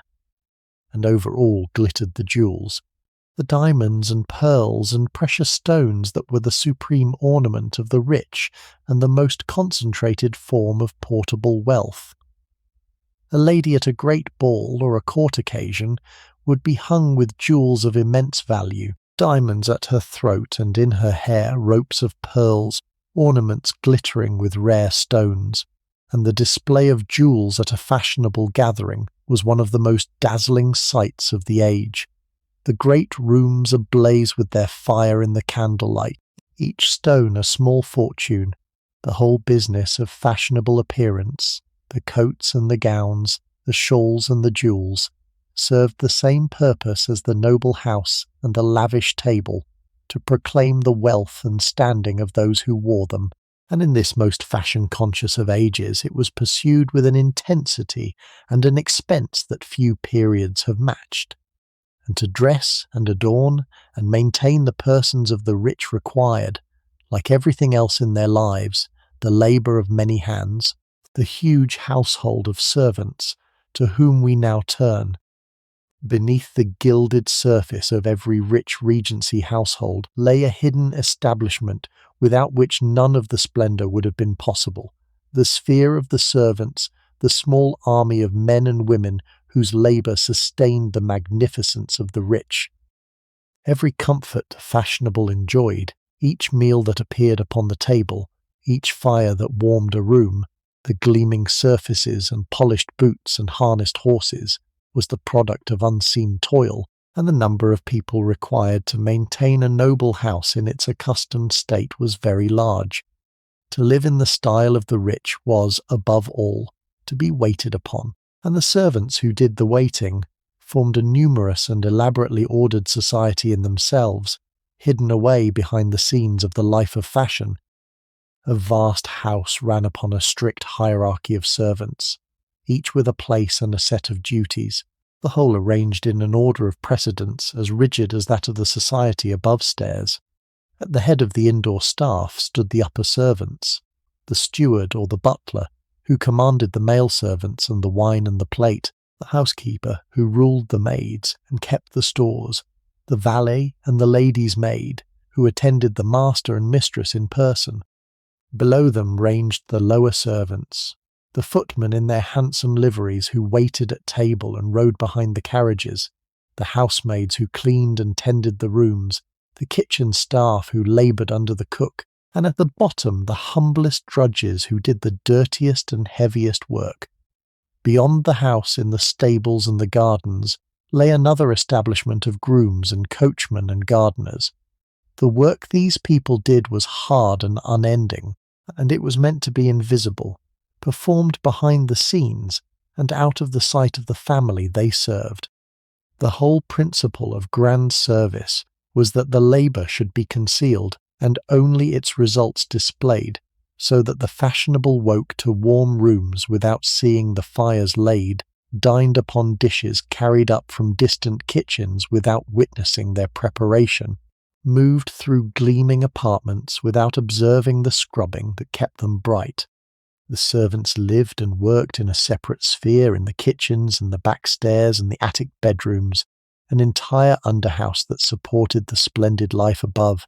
and the smooth functioning of the elegant household depended utterly upon their hidden and ceaseless toil.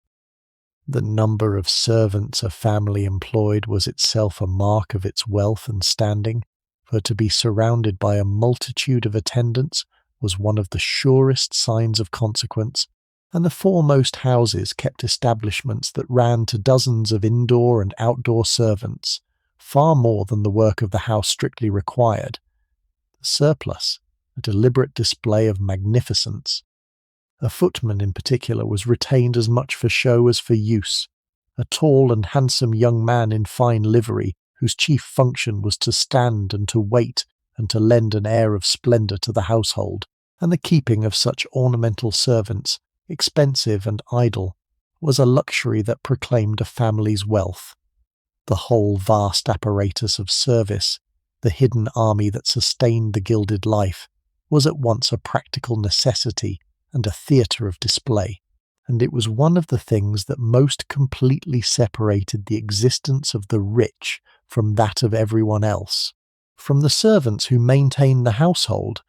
let us turn to one of the great pleasures and pride of the Regency rich, the horses and carriages in which they displayed themselves to the world. In an age before the railway, when all movement depended upon the horse, the carriages and horses of the rich were among the most visible and most cherished of all their possessions. And nowhere was this more true than in the Regency, when the sporting gentleman's passion for fine horses and dashing equipages reached a kind of fever pitch. The fashionable man of the age prided himself upon his horses and his driving as much as upon his dress, and the streets and parks of the West End became a stage upon which the rich displayed their teams and their carriages before the admiring eyes of society. To handle the ribbons with skill, to drive a fine team through the crowded streets with dash and precision, was an accomplishment that the Regency buck prized above almost any other. The carriages themselves were of many kinds, each suited to its purpose and its occasion. There was the heavy, dignified town carriage for formal occasions, emblazoned with the family arms and drawn by a matched team. There were the light and dashing sporting vehicles in which the young men of fashion drove out, the curricle with its pair of horses, a high-perch phaeton perched dangerously aloft on its tall wheels, the gig and the tilbury and the rest, vehicles built for speed and display rather than comfort, in which the fashionable gentleman could show off his driving and his horses to the fullest effect.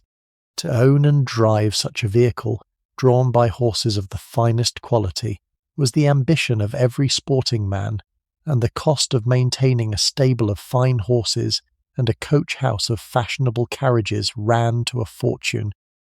The supreme expression of this passion was the cult of driving that gripped the fashionable young men of the age,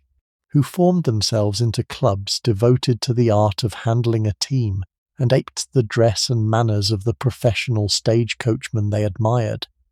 The members of these driving clubs prided themselves upon their skill with the reins, drove their four-in-hands along the elegant roads in grand procession, and cultivated a studied air of the coachman, affecting the many-caped greatcoats and the rough manners of the men who drove the public coaches.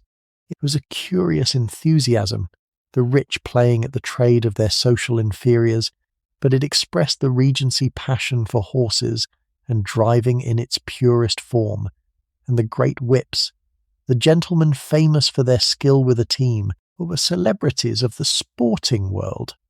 The horses that drew these carriages, and the riding horses and hunters that filled the stables of the rich, were a great expense and a great source of pride, for fine horses were costly to buy and costly to keep, and the quality of a man's cattle, as the horses were called, was a matter of the keenest attention among the sporting set. A well-matched team of high-bred horses drawing an elegant carriage was a beautiful and impressive sight. A single pair of matched carriage horses of the first quality might cost as much as a labouring family earned in a decade, and a gentleman who kept several carriages, and a full stable of riding and carriage horses laid out upon them, year by year, a sum that would have founded a modest fortune, and the rich spent freely to ensure that their equipages were as fine as their rank and their ambition demanded. The whole round of horses and carriages, of driving and display, was one of the central passions of the Regency rich, an arena of expense and rivalry and pride, and is shaded naturally into the wider realm of sport that was so dear to the heart of the man of fashion. It is to that sphere of Regency sport, of the turf and the ring and the chase, that we turn next. Sport was one of the ruling passions of the Regency rich, and the fashionable men of the age threw themselves into it with an enthusiasm and an expenditure that shaped much of their lives. The sporting culture of the period was rich and varied, embracing the turf and the chase and the ring, and the gentleman of fashion was expected to be a sportsman, knowledgeable about horses and dogs and the noble art of boxing, ready to back his fancy with heavy wagers and to risk his neck in the hunting field. The world of Regency sport was a realm of its own, with its own heroes and its own rituals and its own enormous expenses, and it bound the men of fashion of the age together in a shared passion that crossed the lines of rank. The turf, the racing of horses, was the grandest of the sporting pursuits, and it engaged the passions and the purses of the very highest in the land. The great race meetings drew the fashionable in crowds. The rich bred and raced their thoroughbreds at vast expense, and the wagering upon the races reached heights that could ruin as easily as enrich. The breeding and racing of fine horses was a pursuit of dukes and princes,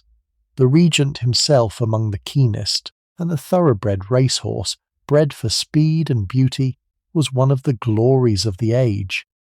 Around the turf swirled a whole sphere of betting and rivalry and occasional scandal, and the fortunes won and lost upon the outcome of a race were part of the larger gambling fever that gripped the elegant world.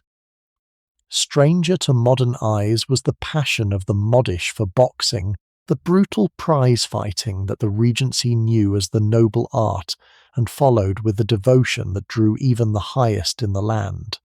The great prize fights, fought with bare knuckles for high stakes, attracted crowds of thousands, the fashionable gentlemen mingling with the common people in their shared enthusiasm for the ring, and the champion pugilists became heroes of the sporting world, courted and patronized by the rich. A famous bout might draw the carriages of the nobility out along the dusty roads to some field beyond the reach of the magistrates, where dukes and coal-heavers stood shoulder to shoulder at the ropes, and the purses subscribed for the fighters, swelled by the wagers laid upon them, could run to many hundreds of pounds settled on a single afternoon of bare-knuckle endurance. The followers of the ring, who called themselves the fancy, included noblemen and gentlemen who prided themselves upon their knowledge of the game, who patronized the fighters and arranged the matches and wagered heavily upon the outcome, and the cult of pugilism was one of the most characteristic enthusiasms of the sporting Regency. And then there was the chase, the hunting that was the great sport of the country gentleman and the wealthy nobleman alike, pursued across the fields of England with hound and horse through the autumn and winter months. To keep a pack of hounds and hunt the country was a costly business, requiring kennels and huntsmen and a stable of hunters, and the great hunting families spent freely upon their sport, which was a social as well as a sporting occasion, gathering the gentry of a district together in the field. The whole round of Regency sport, the turf and the ring and the chase, consumed time and money on a prodigious scale, and it was one of the chief pleasures and chief expenses of the man of fashion, an arena of display and rivalry and risk that was woven into the very fabric of the rich man's life. From the sporting passions of the Regency, let us turn to the remaking of the very city in which so much of this brilliant life was lived, the transformation of London under the hand of a single brilliant architect. The Regency left its mark not only upon the manners and the fashions of England, but upon the very stones of its capital, for these were the years in which London was remade on a grand and elegant scale, and the man who did the remaking, working under the patronage of the Regent himself, was the architect John Nash. It was Nash who gave London some of its most splendid and characteristic features, the sweeping terraces and the grand thoroughfares that still bear the stamp of the age, and his work transformed a great swath of the West End from a tangle of fields and streets into one of the most magnificent pieces of town planning in Europe. The partnership of the spendthrift prince and the ingenious architect produced a vision of imperial elegance that gave the Regency its enduring face. The grandest of Nash's creations was the great processional route that ran from the Regent's own palace at Carlton House northward to a splendid new park, a sweep of stately streets and elegant buildings designed to give London a ceremonial spine worthy of a proud capital.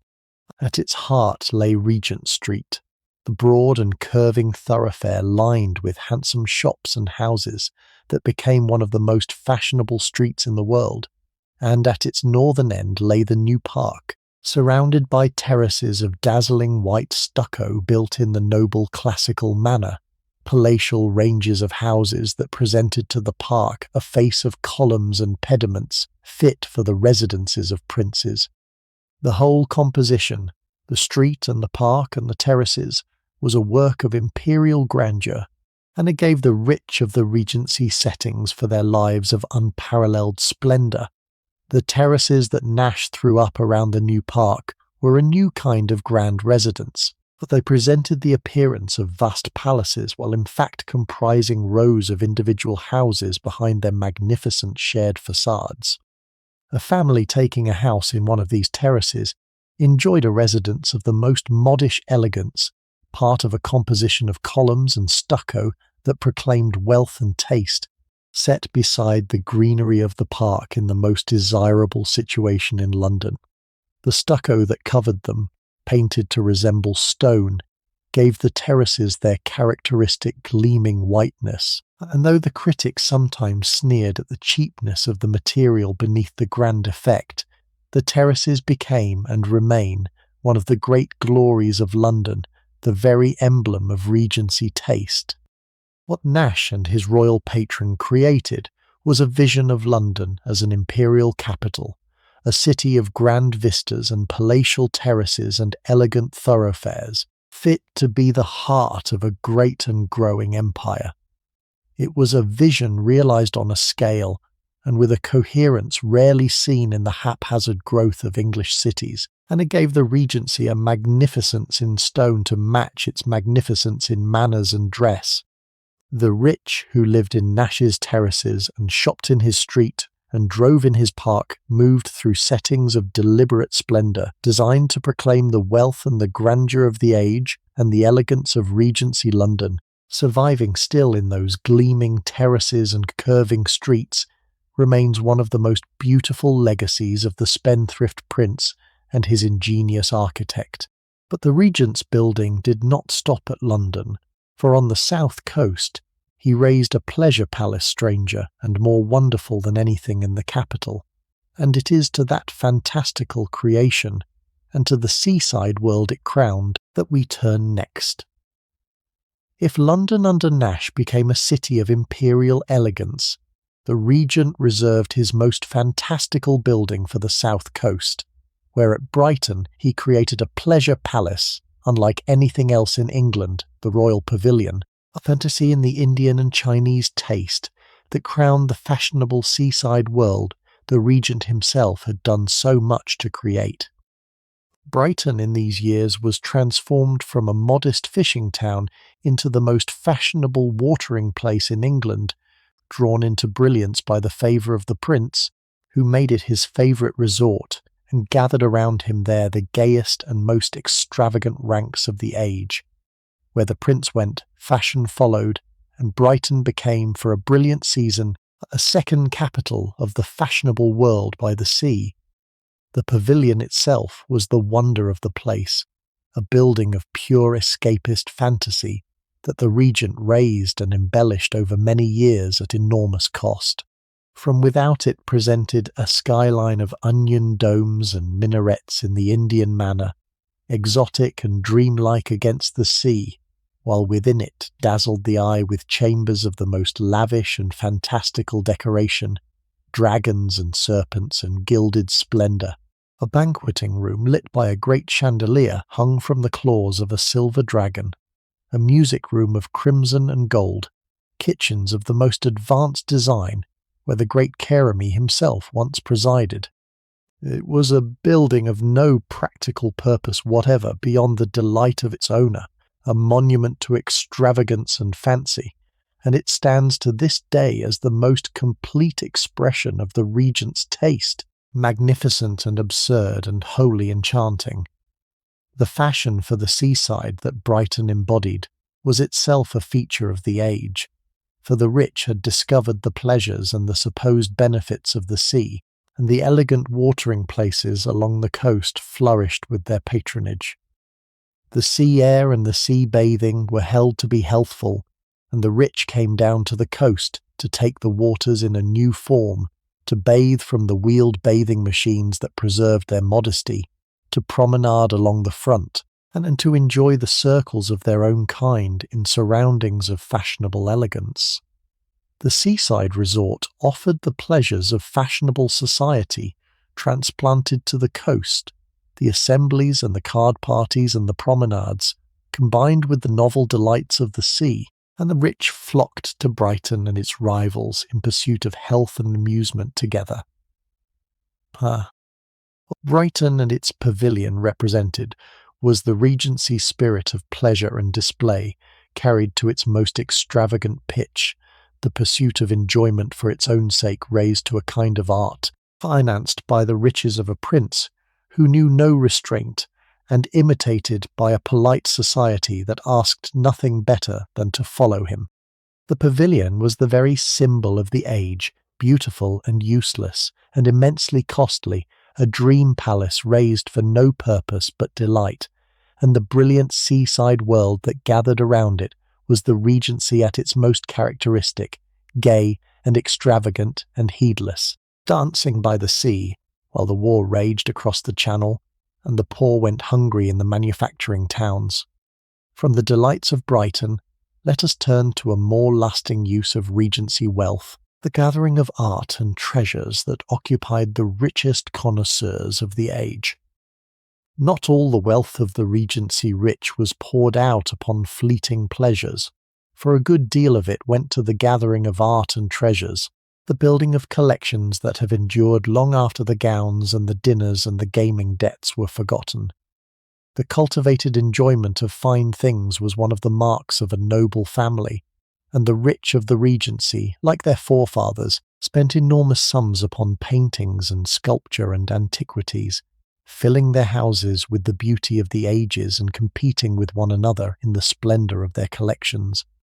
The Regent himself led the way, as in so much else, for his eye for pictures and furniture was genuine, and his purse, for once to good purpose, gathered treasures that survive among the glories of the royal collection. The age was a particularly rich one for the collecting of pictures, for the upheavals of the long war upon the continent had thrown vast quantities of art onto the market, as the collections of ruined families and dissolved institutions were dispersed, and the masterpieces of Europe came up for sale.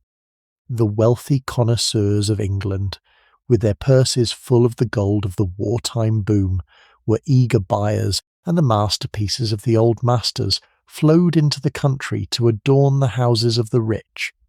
A whole sphere of dealers and agents and auctioneers grew up to serve this appetite, and the building of a fine collection of pictures became one of the most admired pursuits of the wealthy connoisseur, a mark of taste and cultivation as well as of riches. The most famous and the most controversial of all the acquisitions of the age was the gathering of the ancient marbles that the Earl of Elgin had removed from the Parthenon at Athens and brought to England, where, after much debate, they were purchased for the nation. The arrival of these sculptures, the supreme masterpieces of ancient Greek art, caused a sensation among the connoisseurs and artists of the age, who flocked to study them and to marvel at their beauty, and they fed a growing passion for the art of the ancient world that ran through the cultivated ranks of the Regency. The taste for the classical, for the art and the architecture of Greece and Rome, shaped the collecting and the building of the age, and the rich collected ancient sculptures and vases and gems with the same eagerness that they sought the paintings of the old masters. This patronage of art, this assembling of pictures and sculptures and antiquities, was among the most admirable uses of Regency wealth, for it preserved and gathered beauty that might otherwise have been scattered and lost, and it adorned the nation with treasures that have long outlasted the families who collected them.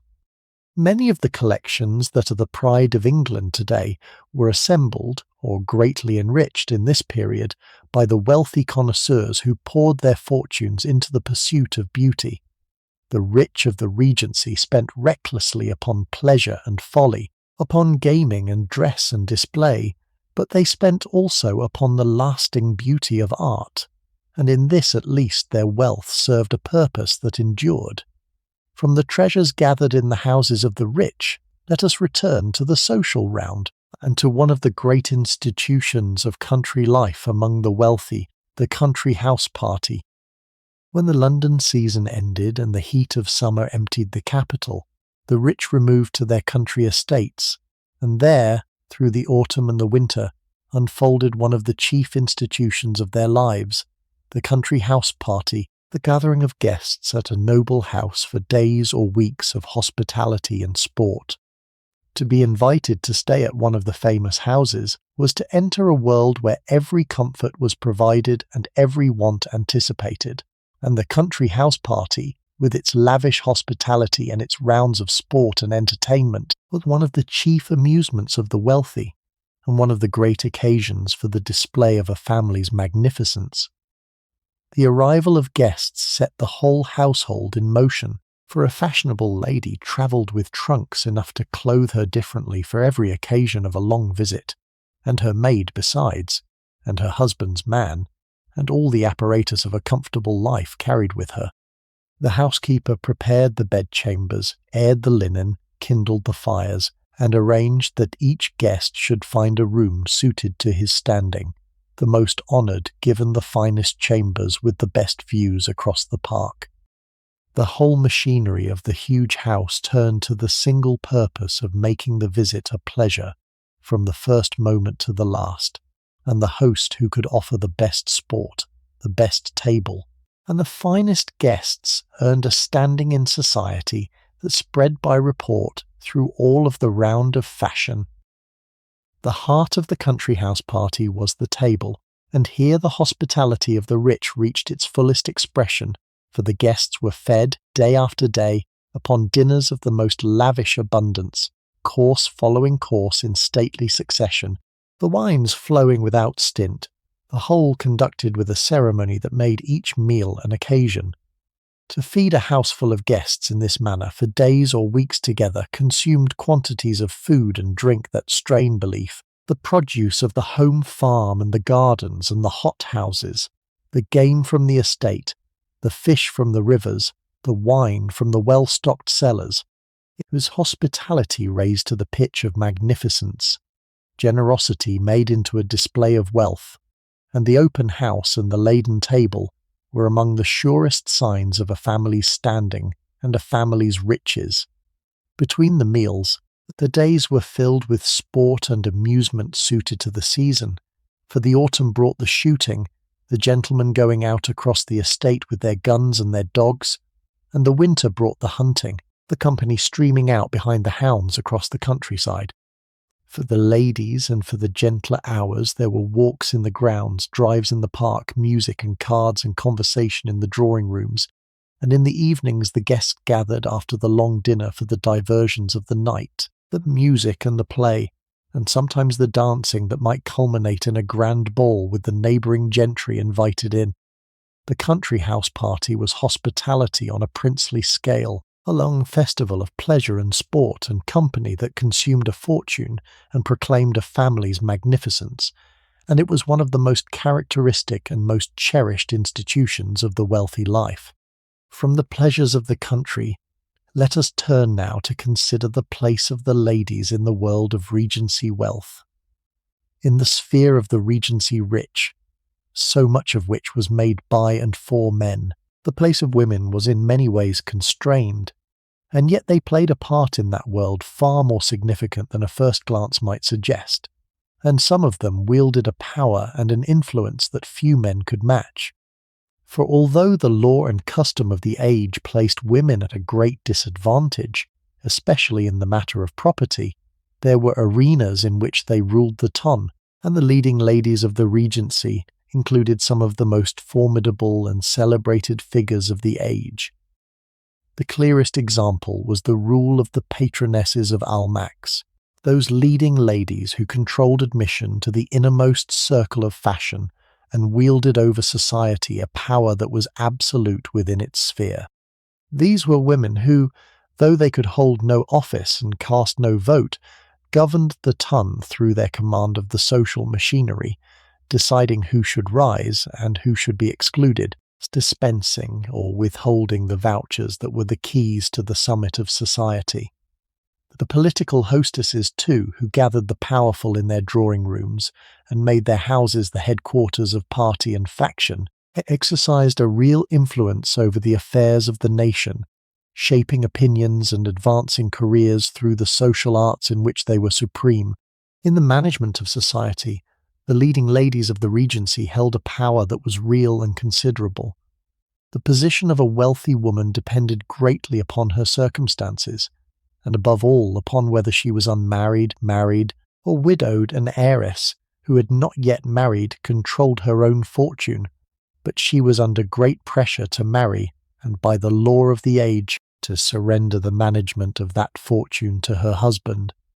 A married woman lost control of most of her property to her husband, becoming in law largely dependent upon him, however rich she had been.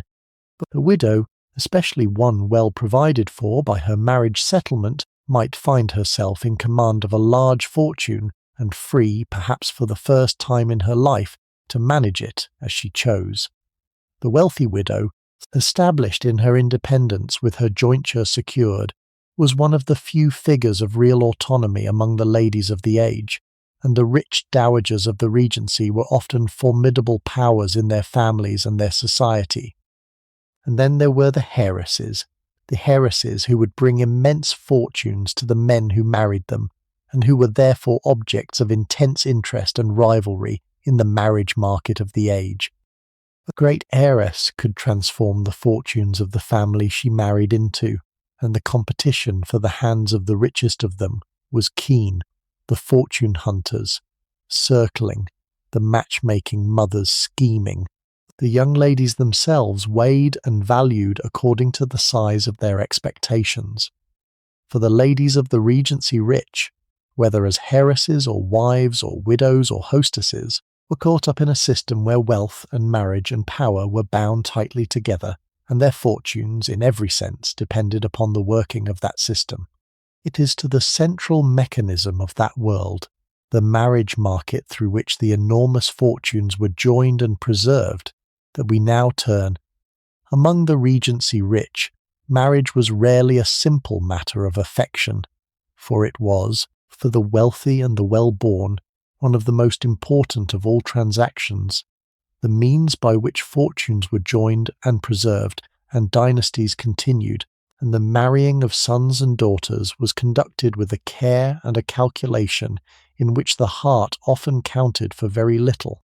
A marriage among the principal families was the union not merely of two people, but of two fortunes, two estates, two lines of descent, and the negotiations that preceded a great match were as careful and as hard-headed as any bargain struck in the city. The pursuit of advantageous marriages was a central preoccupation of the rich, woven through the entire brilliant round of the season. At the centre of it all stood the figure of the heiress, the daughter who would carry a fortune to the family she married, and around her swirled the keenest competition of the marriage market.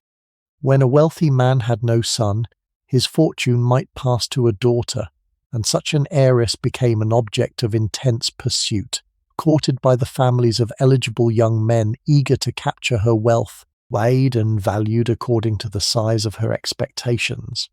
A brilliant marriage to a wealthy heiress could restore the fortunes of an indebted family, pay off the mortgages, and set a faltering house once more upon a solid foundation. And many a noble family in difficulties looked to such a match as its salvation. The fortune hunter, the man who married for money, was a familiar and not always despised figure of the age, for in a world where marriage was a matter of property, to marry well was only prudence. The negotiations that surrounded a great marriage were elaborate and exacting, conducted by lawyers and parents with the children themselves often having little say. Before the match could be made, the marriage settlement had to be drawn up, the complex legal instrument that fixed the financial terms of the union, the portion the bride would bring, the provision that would be made for her in widowhood, the arrangements for any children, the descent of the estates. These settlements were the true heart of an aristocratic marriage, the careful architecture that determined how the joined fortunes would be held and passed on, negotiated with the greatest care, for enormous sums and the future of broad estates hung upon their terms. The romantic notion of marriage as a matter of love and free choice had little place in this world, where the joining of fortunes mattered far more than the joining of hearts. For the young people themselves, and especially for the daughters, this system could be a hard one, for a daughter of a rich family was, in a sense, a piece of valuable property to be disposed of advantageously, her marriage arranged for the benefit of the family with little regard for her own wishes. The pressure upon a young woman to make a good match, to marry money and rank, was immense, and a girl who refused a suitable offer or formed an unsuitable attachment of her own might face the full weight of family displeasure. Yet the system, hard as it was was the central mechanism by which the wealth of the rich was preserved and concentrated across the generations. For by marrying within their own narrow circle, joining fortune to fortune and estate to estate, the leading families kept their wealth within the charmed ring of the elite and combined it into ever larger concentrations.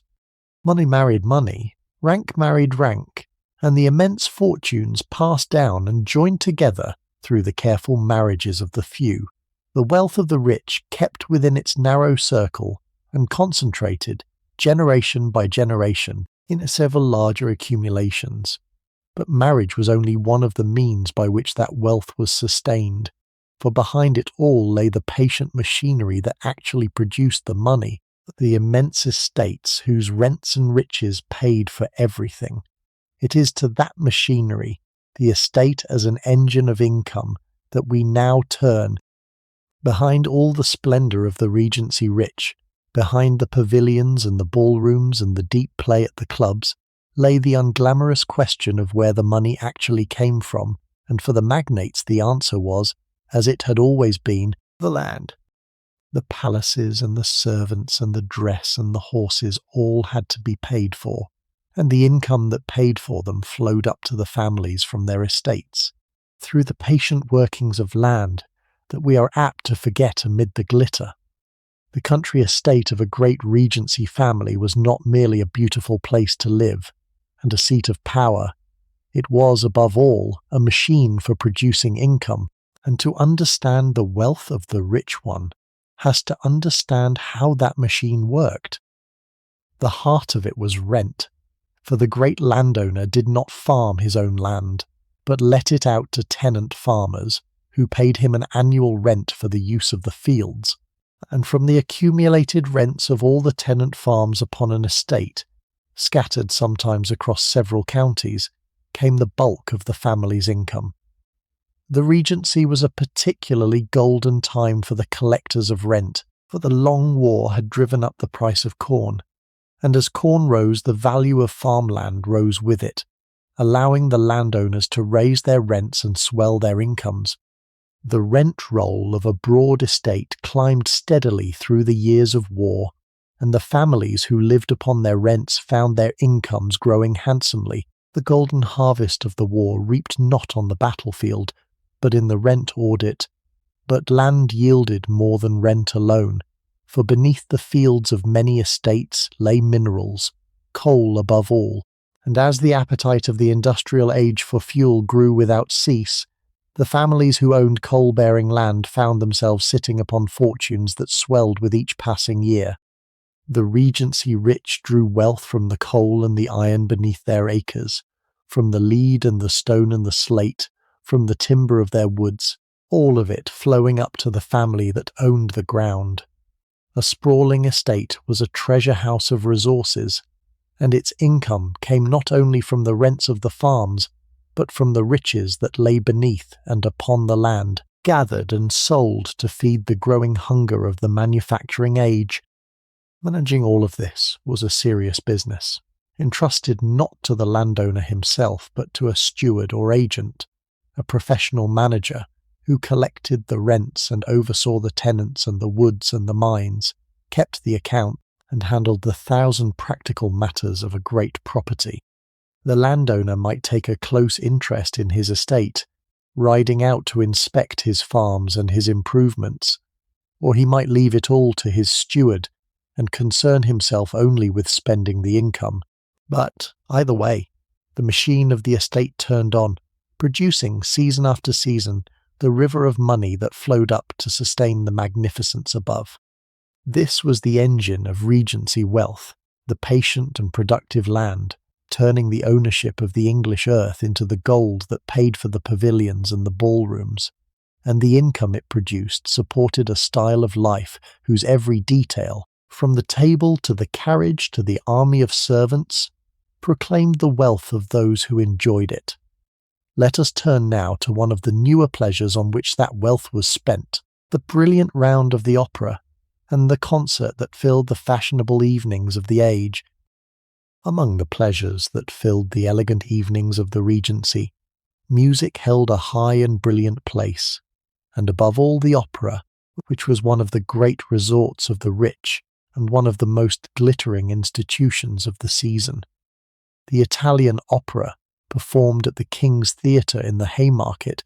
was the height of elegant entertainment, an evening at which the whole of the ton gathered in its finery, and it was as much a social occasion as a musical one. The boxes filled with the leading families who came as much to display themselves and to observe one another as to hear the singing.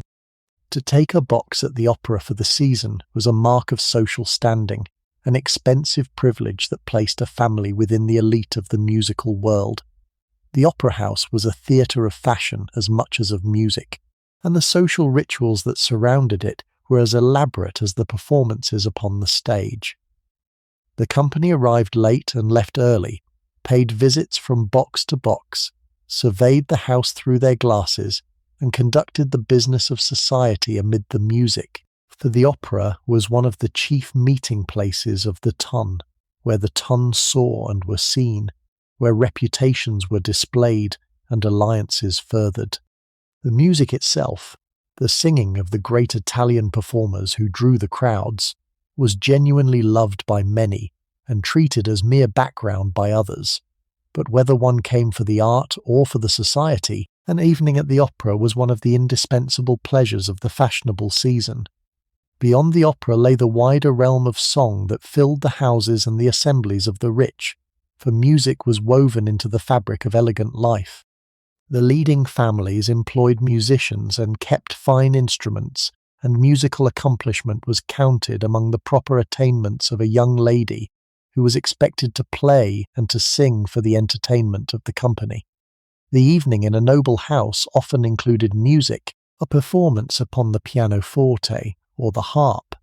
songs sung by the ladies of the family, perhaps a concert of hired musicians, the rooms filled with the sound of playing as the company gathered after dinner. The rich patronized concerts and recitals, supported the leading performers, and counted the cultivation of the art one of the marks of an elegant and accomplished life. This patronage of music, like the patronage of art, served both genuine pleasure and the duties of display, for the cultivated enjoyment of fine music was both a real delight and a mark of the refinement proper to a noble family. The rich genuinely loved music, and they took pride too in their patronage, in being known for the brilliance of their boxes at the opera and the elegance of their musical entertainments. The result was a flourishing musical life sustained by the wealth and the fashion of the rich,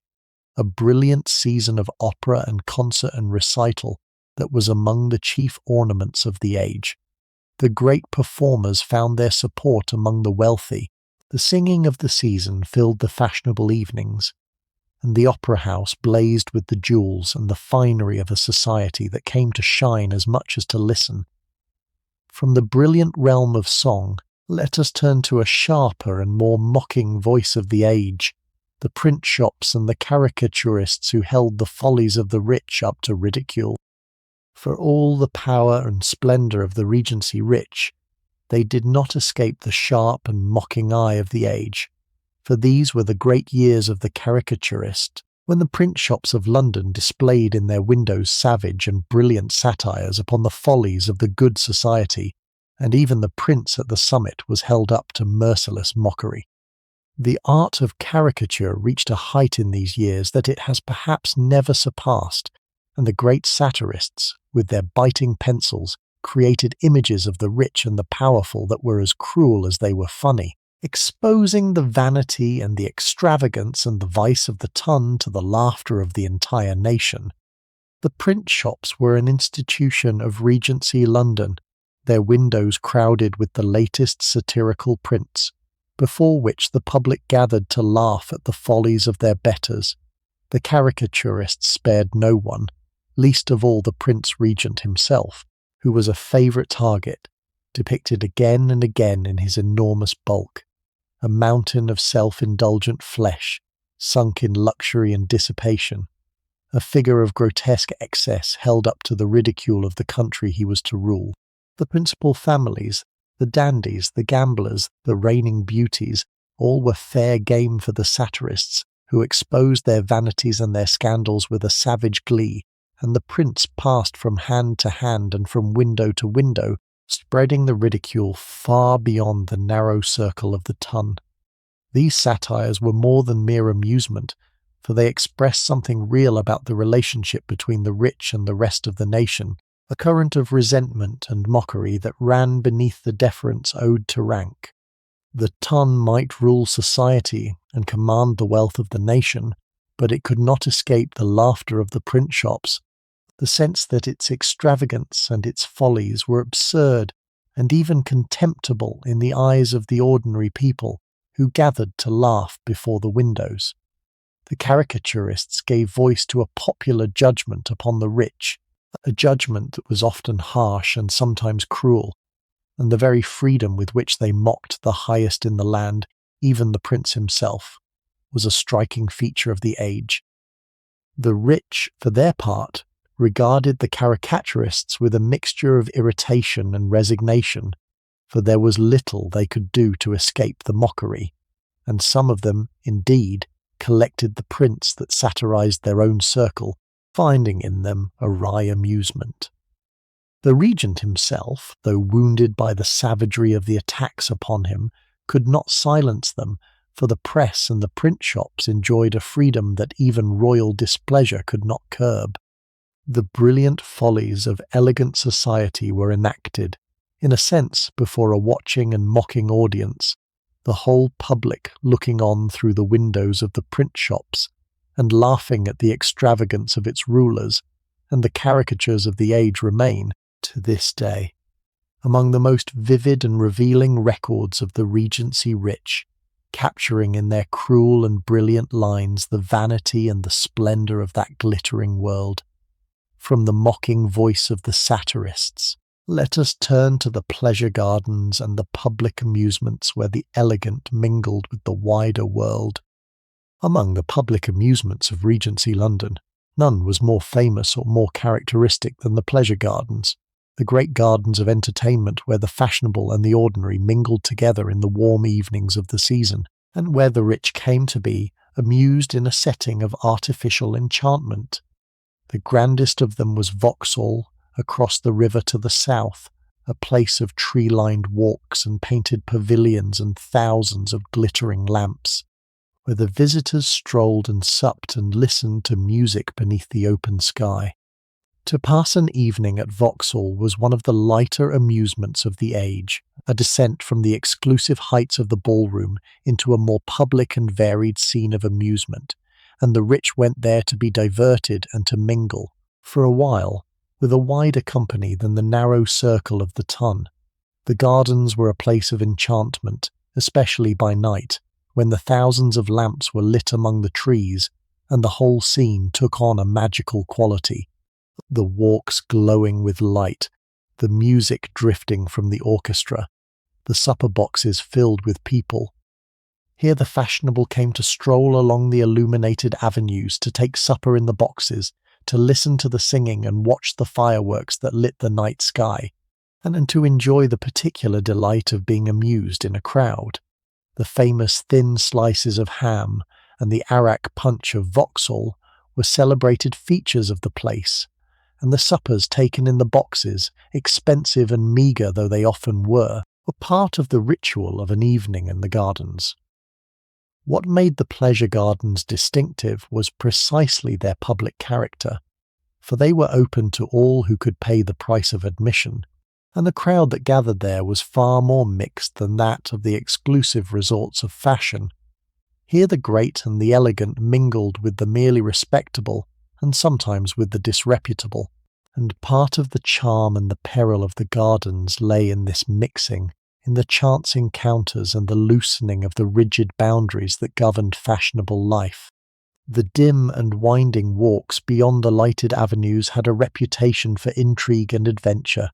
and the gardens offered, beneath their innocent surface of music and supper, a certain license and excitement that the more decorous resorts did not. What lingered, in the memory of an evening there, was that note of release, the sense of a society ordinarily so hedged about, with rule and rank loosening its collar for a few hours under the coloured lamps. Like so much of Regency life, they combined elegance and vulgarity, refinement and licence, the glittering lamps and the modish company alongside the thin ham and the dim walks and the doubtful characters who frequented them. They were a democratic note in the exclusive realm of fashion, a place where the boundaries relaxed and the rich mingled with the rest, and they remained, throughout the age, one of the best-loved amusements of fashionable London. From the public pleasures of the gardens, let us turn to the celebrity of the great hero of the age, the soldier whose fame eclipsed even that of the prince. If the Prince Regent stood at the social summit of the age, there was another figure whose fame, in these years, eclipsed even his, a soldier whose victories against Napoleon made him the most celebrated man in England and a hero across the whole of Europe. This was the Duke of Wellington, the general who had driven the French from Spain and at last, upon the field of Waterloo, brought the long wars to their end, and whose immense prestige made him a kind of national idol, courted and honoured and rewarded as few men in English history have been. The career of Wellington shows how the Long War had created a new path to wealth and eminence, the path of military glory, and how a grateful country could raise its heroes to riches and honour. Wellington was rewarded for his victories on a scale that matched his fame, for the country, in its gratitude, heaped upon him honours and wealth in abundance. He was raised through the ranks of the peerage to the highest dignity of a dukedom, and Parliament voted him enormous sums of money, hundreds of thousands of pounds, to support the splendour proper to his new rank. With this money he was able to purchase a broad estate, and to build himself a residence worthy of a national hero, and he took his place among the landed magnates of the kingdom, a soldier raised by his own merit and his nation's gratitude to the very summit of wealth and rank. The making of Wellington showed that the old landed eminence could still be won in this new age by the sword as well as by inheritance. But it was as a celebrity, an object of universal fame and adulation, that Wellington most struck his contemporaries, for his prestige was such that he became a figure of public veneration, his face known to all, his every appearance an occasion for crowds and acclaim. The fashionable world courted him, the patronesses of Almack's themselves bowed to his fame, and his presence at any gathering was a coup for the hostess who secured it. He was that new thing, a hero of celebrity, his fame resting on real achievement but swollen by the adulation of a country hungry for heroes, and he moved through fashionable society as its most honoured ornament, the conqueror of Napoleon, mingling with the dandies and the duchesses. The figure of Wellington reveals another face of Regency wealth and fame, the eminence that could be won through service to the nation in its hour of peril, and the readiness of a grateful country to reward its heroes with riches and rank.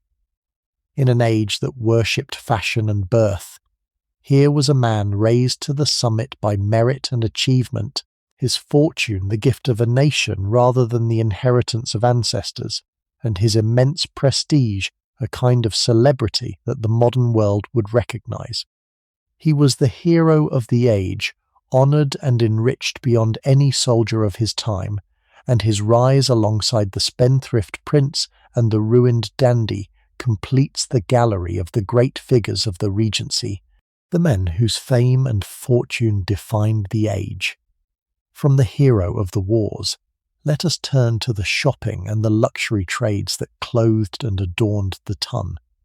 The wealth of the Regency rich flowed out, day by day, in a flourishing sphere of luxury trades and fashionable shops, for the appetite of the fashionable for fine goods sustained an army of craftsmen and tradesmen who supplied the refined necessities of their lives. London in these years became a great emporium of luxury, its smart districts filled with the shops of the tradesmen who served the rich, the tailors and the dressmakers, the jewellers and the silversmiths, the booksellers and the perfumers and the makers of all the small precious things that the modish life required. To shop in this manner was itself one of the delights of the rich, an agreeable way to pass the hours and to spend the money that flowed so freely. The smart shopping streets of the West End, Bond Street above all, became famous resorts of the smart town, where the rich came to view the latest goods and to be seen viewing them. Bond Street in particular was the haunt of the rich, its shops displaying the finest wares, its pavements thronged with the dandies and the beauties of the ton, and to lounge along Bond Street of an afternoon, to see and be seen among the modish crowd, was one of the rituals of fashionable existence. The shops themselves grew handsome to match their clientele, with handsome fronts and tasteful displays, courting the custom of the rich with every refinement of presentation. For the serving of the rich was a profitable trade for those who could secure it.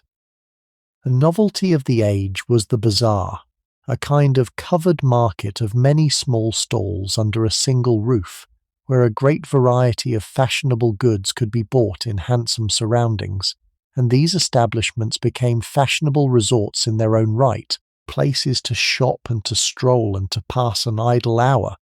The Regency saw the beginning of shopping as a leisured amusement, a pleasure pursued for its own sake by people with money to spend and time to spend it, and the smart shops and bazaars of fashionable London catered to this appetite with growing sophistication.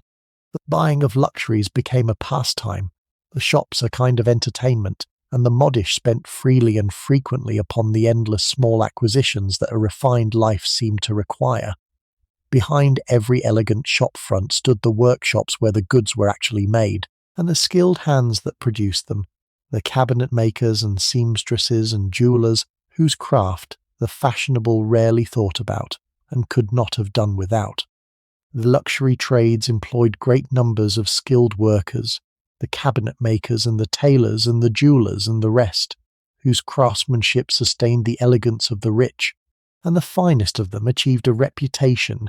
and a prosperity of their own as the suppliers of the fashionable.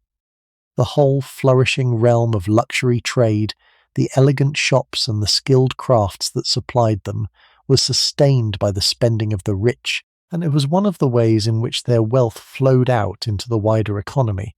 supporting a multitude of trades and crafts that depended upon the custom of the smart set. From the shops and the luxury trades, let us turn to consider the health of the rich, and the elegant physicians and watering places to which they resorted in pursuit of it. Even the rich, for all their comforts, were not exempt from sickness and pain, and the care of health was one of the preoccupations of the smart world, conducted, like everything else in their lives, with a lavishness and a fashion that set it apart from the experience of ordinary people. The rich could command the best medical attention the age could offer, the most celebrated physicians, the most expensive remedies, and they resorted in vast numbers to the watering places and the spas where health and pleasure were sought together. Yet the medicine of the age, for all its expense, was a feeble thing against serious illness, and the rich died of the same diseases as the poor, their wealth buying them comfort and attention, but no real protection against the deadliest diseases of the age. The fashionable physician was a figure of some importance in the round of the rich, a man who attended the magnates in their illnesses, who was paid handsome fees for his visits, and who moved, by virtue of his profession, in the highest circles. The most celebrated doctors of the age built great practices among the wealthy, charging fees that placed them among the prosperous professional men of the kingdom, and a successful fashionable physician could grow rich upon the ailments of the rich. Yet much of what they prescribed did more harm than good, for the medicine of the age was still a matter of bleeding and purging and dubious remedies, and the wealthy patient, dosed and bled by the most expensive physicians, was often no better served than the poor man left to nature. The great resort of the health-seeking rich was the watering place, the spa town, where the medicinal waters were taken in pursuit of health, and where a glittering throng gathered to combine the cure with the pleasures of fashion. Bath, the most famous of all, had passed something of its peak by the Regency, grown a little unfashionable as the gayer resorts drew the young and the fashionable away, but it remained a great and elegant town, its crescents and its pump room thronged with company. Other watering places rose in its place, the inland spas where the waters were taken, and the seaside resorts where the sea bathing was the cure, and to all of them the rich resorted in their seasons, seeking health and finding, above all, the agreeable company of their own kind. The watering places were, in truth, less places of medicine than of pleasure, for whatever was claimed for the waters, the true draw was the society that gathered to drink them, and the spa was at bottom a fashionable resort wearing the costume of a cure. The rich came for their health and stayed for the company, taking the waters in the morning and dancing in the evening, and the spa towns flourished as resorts of fashion as much as of healing.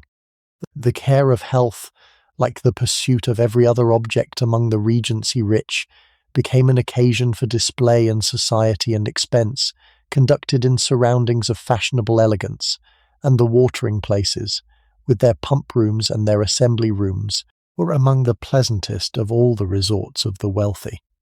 From the pursuit of health, let us turn to the women of intellect and learning who gave a different character to the ranks of the age. Not all the circles of the Regency rich was given over to fashion and pleasure and display, for there ran through it also a current of intellect and learning, and among the women of the age were some who gathered around themselves a society of wit and conversation rather than of mere fashion. These were the inheritors of the tradition of the bluestockings, the learned and cultivated ladies who had made their drawing-room centres of intelligent conversation, and who valued the delights of the mind above the frivolities of the ballroom.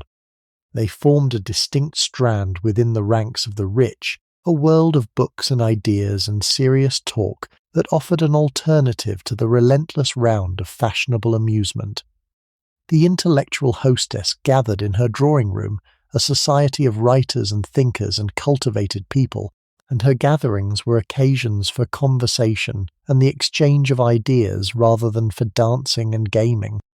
To be received in such a circle was a mark of intellectual distinction, a different kind of social success from the fashionable triumphs of the ballroom, and the great intellectual hostesses wielded an influence of their own, the power to confer reputation in the realm of letters and learning. These were women of education and cultivation, who had read widely and thought seriously, and who created in their drawing-rooms a space where the existence of the mind was valued, a refuge from the glittering shallowness of the fashionable round.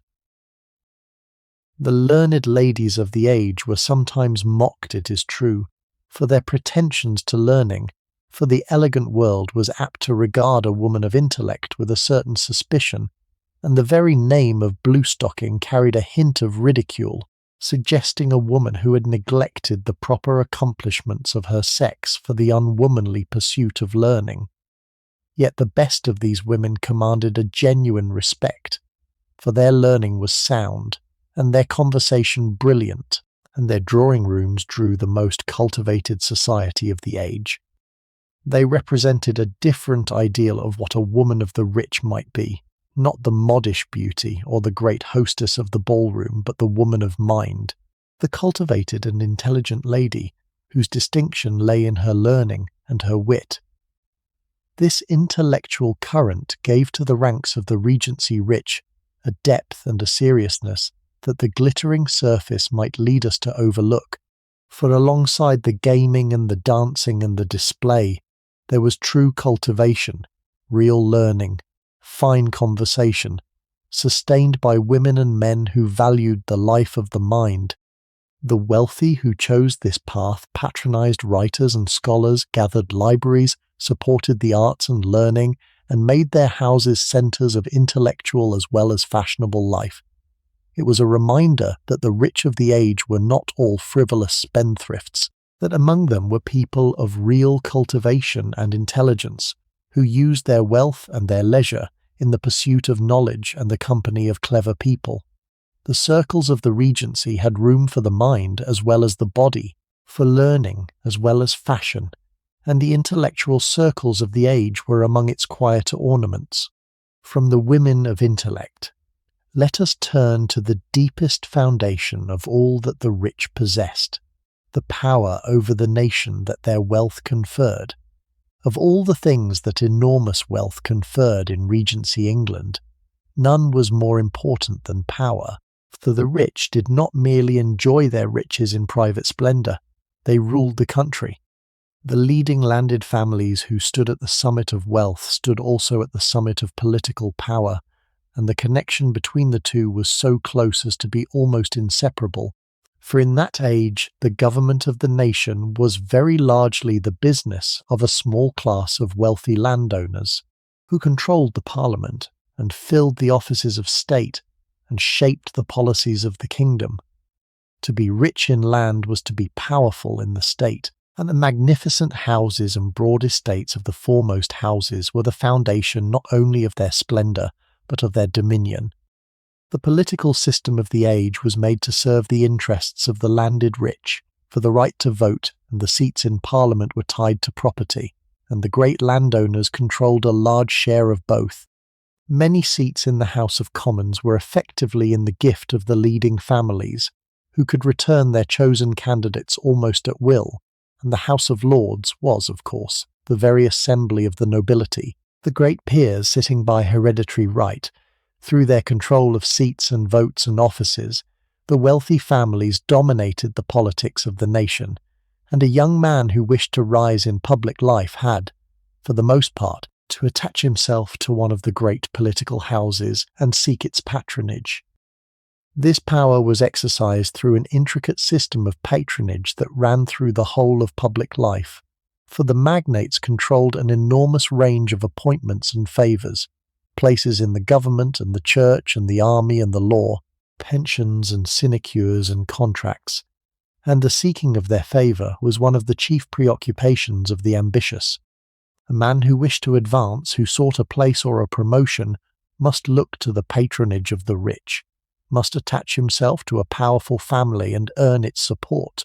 and the leading houses, with their command of patronage, held the keys to advancement throughout society. Power flowed downward from the foremost families through countless channels of patronage, binding the lesser men of the nation to the service of the wealthy. The result was a society in which wealth and power were almost completely fused, in which the richest families were also the most powerful, and in which the government of the nation was, in effect, the affair of a small landed elite. To be born to a vast estate was to be born to a share in the ruling of the country, the seat in Parliament descending with the acres, the command of patronage passing down with the land, so that political power felt to these families less like an ambition to be pursued than a property to be inherited. They were the masters of the nation, as well as the possessors of its wealth, and the two went together, the broad estate and the seat in the legislature, the rent roll and the rule. This fusion of riches and power was one of the deepest truths of the age, and it lay beneath all the glitter of the elegant life, the solid foundation of dominion upon which the brilliant scene of the Regency rich was raised. From the power of the leading families, let us turn to consider one of the most concentrated and portable forms of their wealth, the jewels and the plate that they gathered. We turn now to a form of riches we have so far seen only glittering upon the persons of the rich, the jewels and the plate that the foremost houses gathered. Unlike a house or an estate, these were treasures that could be carried in the hand, a fortune compressed into a small compass, and it is that double character, as ornament and as portable wealth, that gives them their interest here. The display of them was one of the most splendid sights of the age, and the value of those worn at a single great gathering might have bought a county. The gems of a great lady were among her most precious possessions, and they served a purpose beyond mere ornament, for they were a store of wealth, a form of treasure that could be passed down through the family or, in extremity, sold or pawned to raise money. A magnificent set of diamonds was both an adornment and an investment, a thing of beauty and a reserve of value, and the leading families guarded these treasures carefully and added to them when they could. At the court occasions, when the rich gathered in their full magnificence, the ladies were hung with jewels of immense value, and the blaze of diamonds in the candlelit rooms was a display of wealth as dazzling as any the age could offer.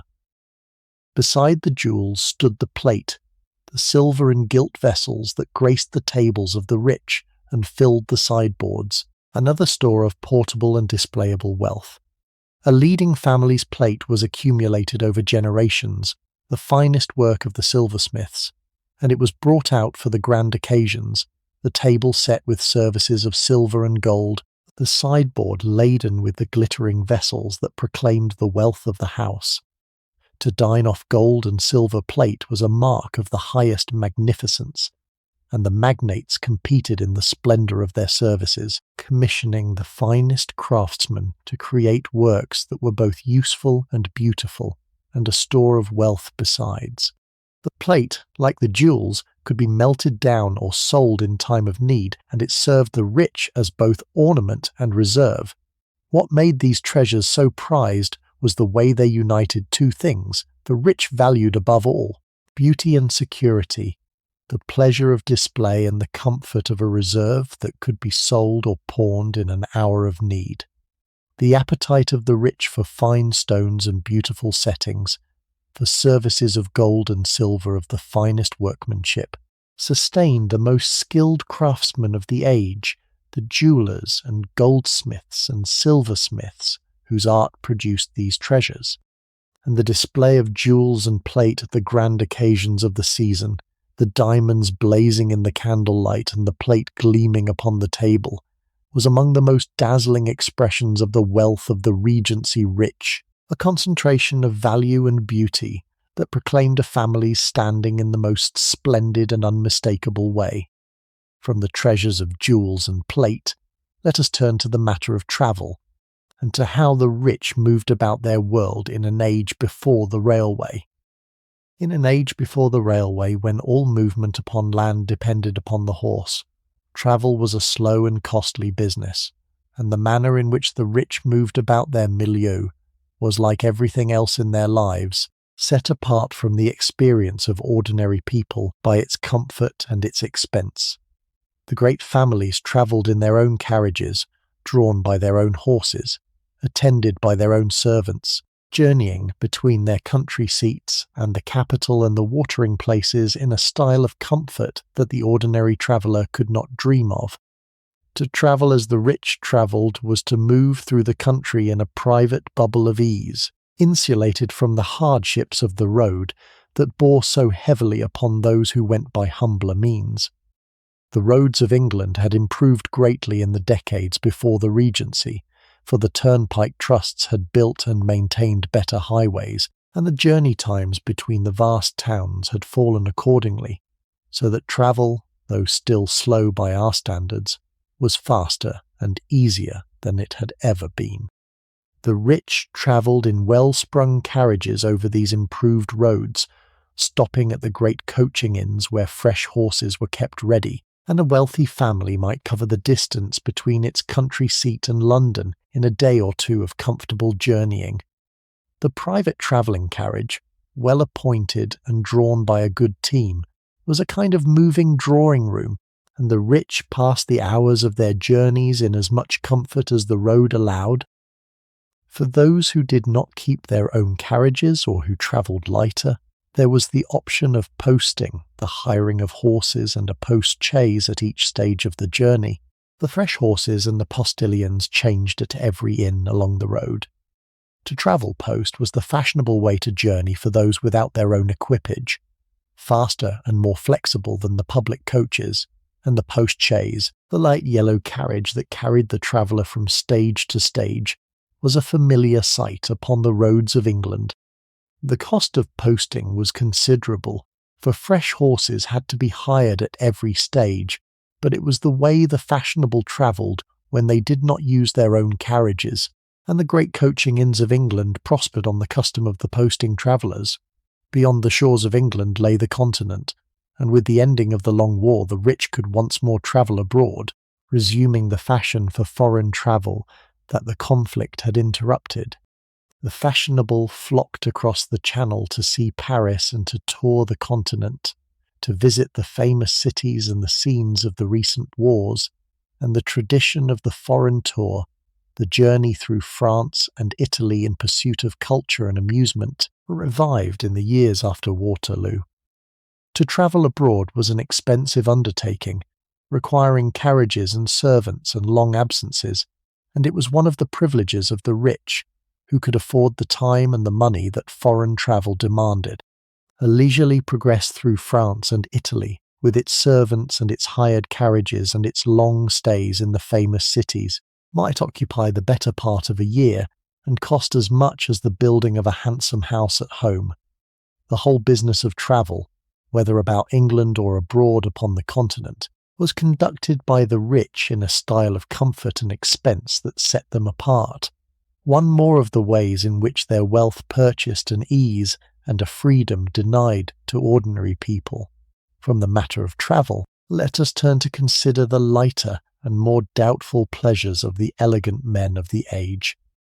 No honest account of the pleasures of the fashionable men of the Regency can pass over the demi-monde, the half-world that existed alongside respectable circles and that drew so much of the money and the attention of the wealthy young men of the age.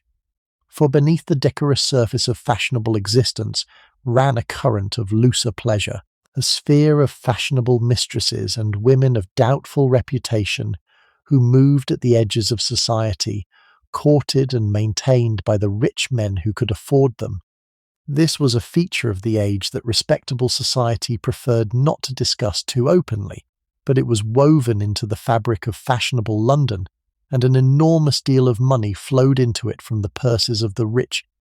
The most celebrated of these women, the reigning beauties of the half-world, were figures of considerable fame in their own right, known to all the town, their names and their doings the subject of endless gossip, their carriages and their dress as fine as those of any lady of fashion. Maintained by wealthy protectors who lavished money upon them, they lived in a style of luxury that rivaled that of respectable circles, and the competition among the men of fashion to win the favour of the most celebrated of them could be as keen and as expensive as any pursuit of the season. A fashionable man might spend a fortune upon such a connection, for the upkeep of a celebrated beauty of the half-world was a costly business, and the women drew from their admirers sums that could rival the spending of a vast household.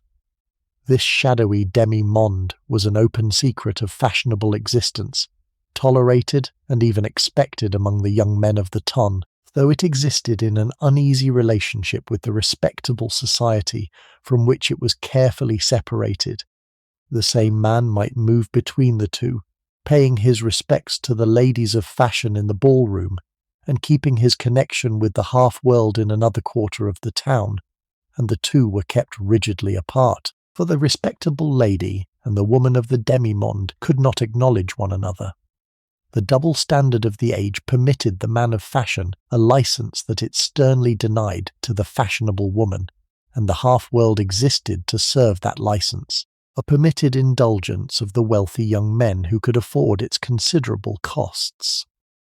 It was, in its way, one more arena for the spending of the rich, one more channel through which their wealth flowed out, and the celebrated beauties of the half-world drew from the smart men of the age fortunes that matched their fame.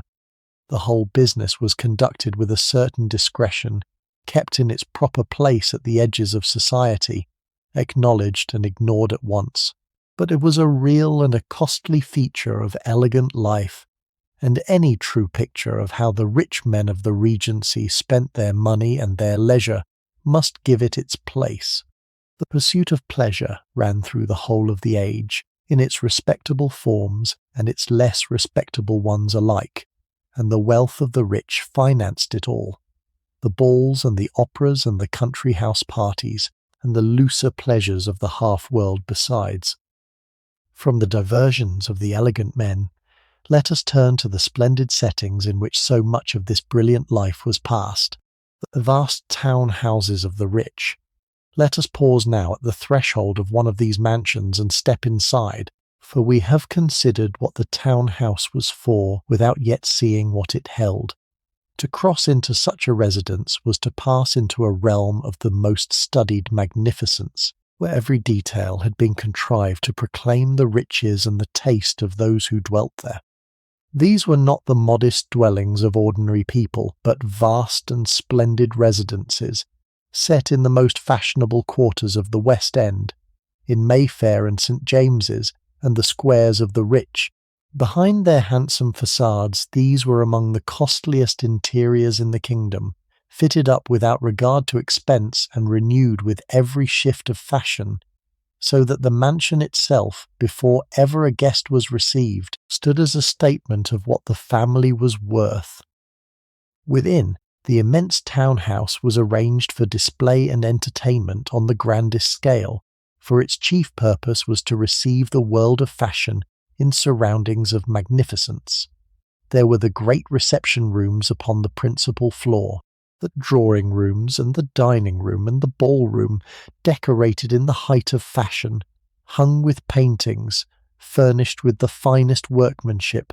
lit by great chandeliers and warmed by marble fireplaces.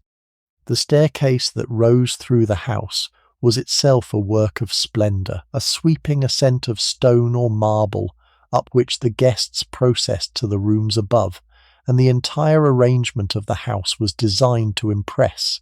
to provide a setting of the utmost elegance for the entertainments by which the family displayed its wealth. The decoration and furnishing of these houses consumed fortunes, for the rich spared no expense in the adorning of their town palaces, and the fashions in interior decoration shifted constantly, requiring frequent and costly renewal.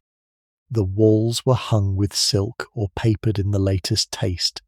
the ceilings ornamented, the floors laid with fine carpets, the chambers filled with furniture of the finest craftsmanship, the whole assembled with the help of the fashionable upholsterers and decorators who served the rich. To keep an enormous town house in the height of fashion was an endless and expensive labour, for the modes changed and the rich must change with them, refurnishing and redecorating to keep abreast of the fashion, and the costs of maintaining a London mansion in the proper style ran to a great sum season by season. To run such a house required a considerable establishment of servants, and the town house, like the country seat, was staffed by an army of attendants who maintained it and served the family and waited upon its guests. The London mansion was a machine for fashionable living, designed and staffed and furnished for the single purpose of sustaining the family's social existence at the pitch of magnificence that its rank demanded, and the splendour of a family's town house, the brilliance of its entertainments, the elegance of its rooms, were among the surest signs of its place in the ton.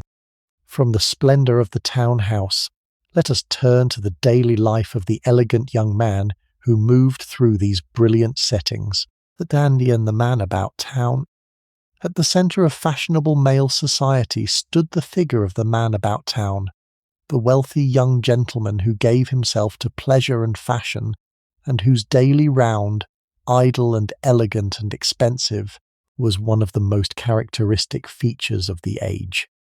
He had no need to work, for his fortune or his expectations freed him from any occupation, and his days were given over to the pursuit of amusement and the cultivation of fashion, an existence of leisured idleness that was in its way a full-time profession, demanding constant attention to dress and society and the niceties of social conduct. The man about town was the male counterpart of the lady of fashion, and his days were as much given over to display and society as hers. His day followed a rhythm of its own.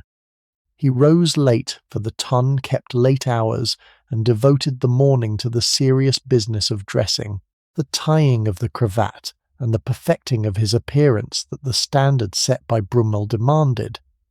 The afternoon might be passed in lounging along Bond Street, in riding or driving in the park where the smart world gathered, in calling upon acquaintances or visiting the shops.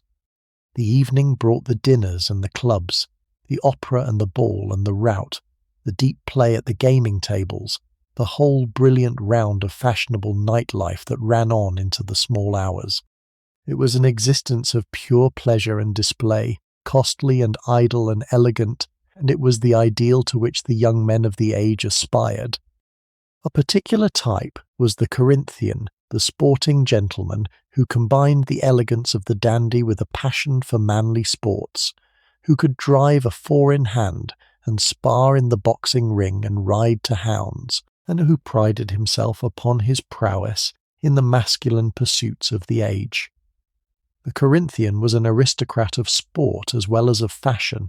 mingling with the jockeys and the prize-fighters and the coachmen whose skills he admired and aped, and his days combined the refinements of polite society with the rougher pleasures of the sporting world. This blend of elegance and athleticism, of the drawing-room and the boxing ring, was a peculiarly Regency ideal, and the Corinthian, dashing and sporting and fashionable, was one of the heroes of the age. The life of the fashionable young man, idle and pleasure-seeking and expensive, consumed money on a prodigious scale, for the clothes and the clubs and the horses and the gaming all had to be paid for, and many a young man of fashion ran through his fortune or his expectations in a few brilliant years of such living. It was a manner of living that bred extravagance and debt and dissipation, that ruined as many as it delighted, and the cautionary tales of men beggared by extravagance were among the commonplaces of the age, yet it remained the ideal of male youth, the round of pleasure and display and idleness to which the wealthy young men aspired, and it was one of the most characteristic expressions of the spirit of the Regency, the pursuit of enjoyment raised to a way of life, financed by the wealth of the rich and pursued with a heedless extravagance that was the very temper of the age. Having looked now at so many corners of this dazzling world, let us turn to one of the grandest and most lasting expressions of the wealth of the rich, the building of the great country houses that were the seats of their power. Beyond the remaking of London, the wealth of the Regency rich poured into construction of another kind, the raising and remodelling of the enormous country houses that were the seats of their power. For the age was a busy one for the architects who served the rich, and the appetite of the leading families for fine houses gave constant employment to the builders and the craftsmen. A rich family expressed its wealth and taste in stone, in the magnificence of the house it built or improved, and the country seats of England were continually being raised and altered and embellished as the families poured their fortunes into the fabric of their homes. To raise a splendid house was among the most splendid and most lasting uses of wealth, and the houses that the rich raised in these years are among the chief monuments of the age. The architects of the period worked in the fashionable styles of the day, and the taste of the age ran to the classical, to houses of fine proportion and elegant ornament in the manner of Greece and Rome, though there was also a growing taste for the picturesque and the Gothic, for houses that evoked the romance of the past. A family that wished to build employed the leading architects, who designed the houses and oversaw their construction, and the raising of a great seat was an enormous undertaking, consuming years of labour and huge sums of money, employing armies of masons and carpenters and craftsmen, and producing at last a residence worthy of the wealth and standing of the family that raised it. The huge houses rose slowly, the work of years, monuments of stone to the wealth of those who built them. The cost of building on such a scale was prodigious, and the raising of a huge house could strain even a large fortune, for the materials and the labour and the craftsmanship all had to be paid for, and the finest houses were furnished and decorated to match their magnificent shells. Some families, indeed, ruined themselves in the raising of houses too grand for their means, raising magnificent piles that consumed their fortunes and left them burdened with debt. For the passion for raising houses could become a kind of madness, driving a man to spend beyond all prudence upon the house that would proclaim his greatness. The huge houses that survive from the age are monuments to this passion, the splendid and sometimes ruinous ambition of the rich to express their wealth in enduring stone. And the work did not stop at the house itself, for around the splendid house lay the park and the gardens, themselves the object of vast expense and careful design, shaped into idealized landscapes of turf and water and noble trees. The fashion in landscape, like the fashion in building, shifted with the age, and the parks of the rich were laid out and altered to suit the prevailing taste, the work of the great landscape designers who shaped the grounds as the architects shaped the houses. The whole great composition, the house and its park, the splendid pile rising amid its designed landscape,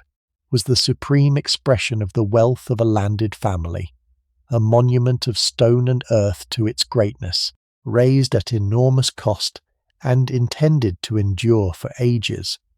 The country houses of the Regency, rich, magnificent and costly and proud, were among the chief glories of the age, and many of them stand to this day as witnesses to the wealth that built them. Having looked now at the houses and the treasures and the delights of the rich, let us gather up all that we have seen and remember the other England that lay beyond the gilded gates.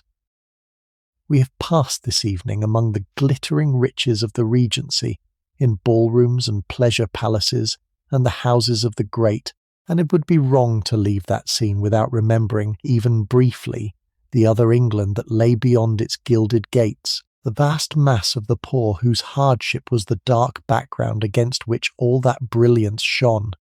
For the splendour of the Regency rich did not float free in the air. It rested upon a society of profound and brutal inequality, sharpened in these very years by the long war and the distress that followed it, and the gulf between the gilded life of the fashionable few and the hard existence of the labouring many was as wide as any in English history. The long war against Napoleon, which had filled the pockets of the landowners and the contractors, had borne hard upon the poor, for it had sent the price of bread soaring while wages lagged behind, and the labouring families of England struggled through these years against hunger and want. In the manufacturing districts of the north, the new factories drew men and women and children into labour of great hardship, working long hours in the mills for meagre wages, while in the countryside the labourers who tilled the fields that paid the great rents lived in cottages little better than hovels, on earnings that barely kept their families from starvation. And when at last the war ended, the peace brought not relief, but a new distress, for the demand of wartime fell away, prices and wages collapsed, and the years that followed Waterloo brought hardship and unrest among the poor. The contrast between the two Englands was stark and immediate, and it did not go unremarked, for this was a time of growing discontent, of protest and disturbance among the labouring people who saw the rich dancing and gaming, while they themselves went hungry. There were riots and demonstrations. There was the breaking of the new machines that threw men out of work. There were brilliant gatherings of the discontented that the authorities met with alarm and sometimes with violence. The Tun, dancing through its brilliant season, was aware, however dimly, of the discontent that stirred beyond its gates, and the gulf between the few who feasted and the many who wanted was a source of unease that the glitter of the age could not entirely conceal. It is important to hold this other England in mind, not to spoil the splendour we have been admiring, but to see it truly in its full and troubling context. The magnificence of the Regency rich was real, and much of it was beautiful, the elegance and the art and the architecture, a genuine achievement that has enriched the ages since. But it was paid for by the labour of the poor, and sustained by an inequality that condemned the many to hardship, so that the few might shine, and advanced this brilliant world upon the very brink of a discontent that would in time force sweeping changes. The Regency was a golden age for those at the summit, but it was a hard age for those at the bottom, and the two were bound together in one society, the splendour and the suffering two faces of a single age. With that fuller picture in our minds, let us turn to the shadow that lay across even the gilded lives of the rich themselves, the precariousness that haunted their magnificence. For all the brilliance of their world, the Regency rich lived under a shadow, for the magnificence they displayed rested often upon foundations far less solid than they appeared, and the age that raised men to dazzling heights of fashion could cast them down again with terrible speed. The reckless spending, the deep gambling, the chronic debt that ran through fashionable life, all of these meant that the splendour of the rich was frequently a kind of beautiful insolvency, sustained by credit and haunted by the ever-present danger of ruin. The history of the Regency is full of figures who blazed at the summit of fashion and then, through folly or misfortune, fell into debt and disgrace and were cast out by the very society that had worshipped them. The supreme example, the cautionary tale that the age told and retold, was the fall of Beau Brummell himself, whose ruin we glimpsed earlier and must now follow to its close. His glory had no foundation beneath it, but fashion and a prince's friendship, and once both were gone there was nothing to hold him up. His debts mounted beyond all hope of payment, his royal friendship was lost, and the society that had hung upon his every word began to turn away. At last, with his creditors closing in and ruin certain, the man who had been the king of fashion was forced to flee the country, slipping away to France one step ahead of the debtor's prison, and there he lived out his remaining years in poverty and decline, sinking at last into squalor and madness, a broken and forgotten man. The fall of Brummell was the most famous, but it was far from the only one, for the gaming tables and the moneylenders claimed their victims among the highest in the land. Great fortunes were gambled away, ancient estates mortgaged beyond recovery and sold, proud families brought low by the follies of a reckless heir. The very prince at the summit of it all was himself perpetually insolvent. His debts the wonder and scandal of the age, saved from ruin only because the nation could be made to pay. Throughout respectable circles, beneath the glittering surface, ran this undertow of debt and anxiety, the knowledge that the splendour might not last, that a run of bad luck at the tables or a few years of reckless spending could bring the whole magnificent edifice crashing down. This precariousness was one of the hidden truths of the Regency, the shadow that lay beneath the brilliant display, and had lent a kind of desperation to the chase of pleasure that marked the age. The rich spent and gambled and displayed with a recklessness that seems almost frantic, as though they sensed that the golden moment could not last, as though they were determined to shine as brightly as possible while the chance remained. And in a sense they were right, for the Regency was a brief and brilliant moment, a flaring up of extravagance and fashion that could not be sustained, and the figures who blazed most brightly were often those who fell most completely. The age that raised the dandy and the gambler to glory destroyed them as readily, and the wreckage of ruined fortunes and broken lives was the price of all that brilliance. The brilliant moment was, indeed, drawing toward its close, and it is to the ending of the Regency, and to what became of its glittering world, that we now turn. The Regency, that brief and dazzling flaring of extravagance and fashion, could not last, and as the second decade of the century gave way to the third, the glittering hour began to fade.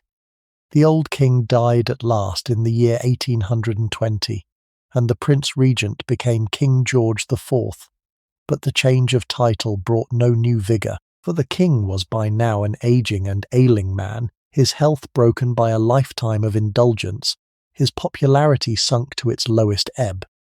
The reign that followed was a sad and diminished thing. The spendthrift prince, grown old and unloved, and when at last he died, after a decade upon the throne, few mourned the passing of the man who had once been the first gentleman of Europe.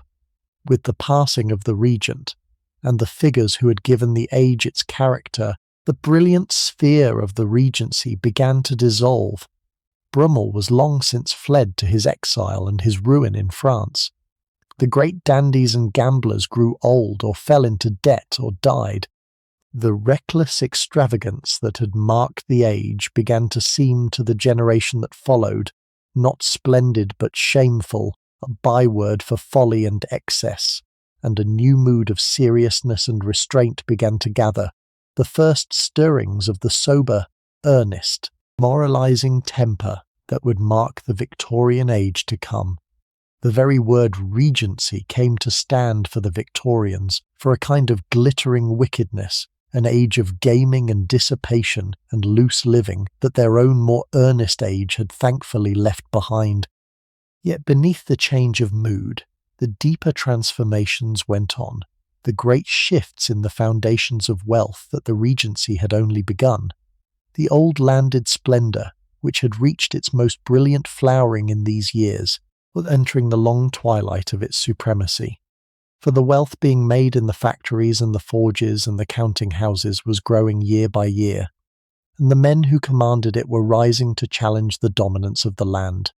The new money of industry and finance, which the fashionable realm of the Regency had disdained, would in the coming age rise to overturn the old order, and the foremost landed families, supreme in the Regency, would find themselves in the Victorian century sharing their eminence with a new aristocracy of trade and manufacture. The Regency was the last and most glittering flowering of the old aristocratic order, before the rising tide of the new wealth began to change everything.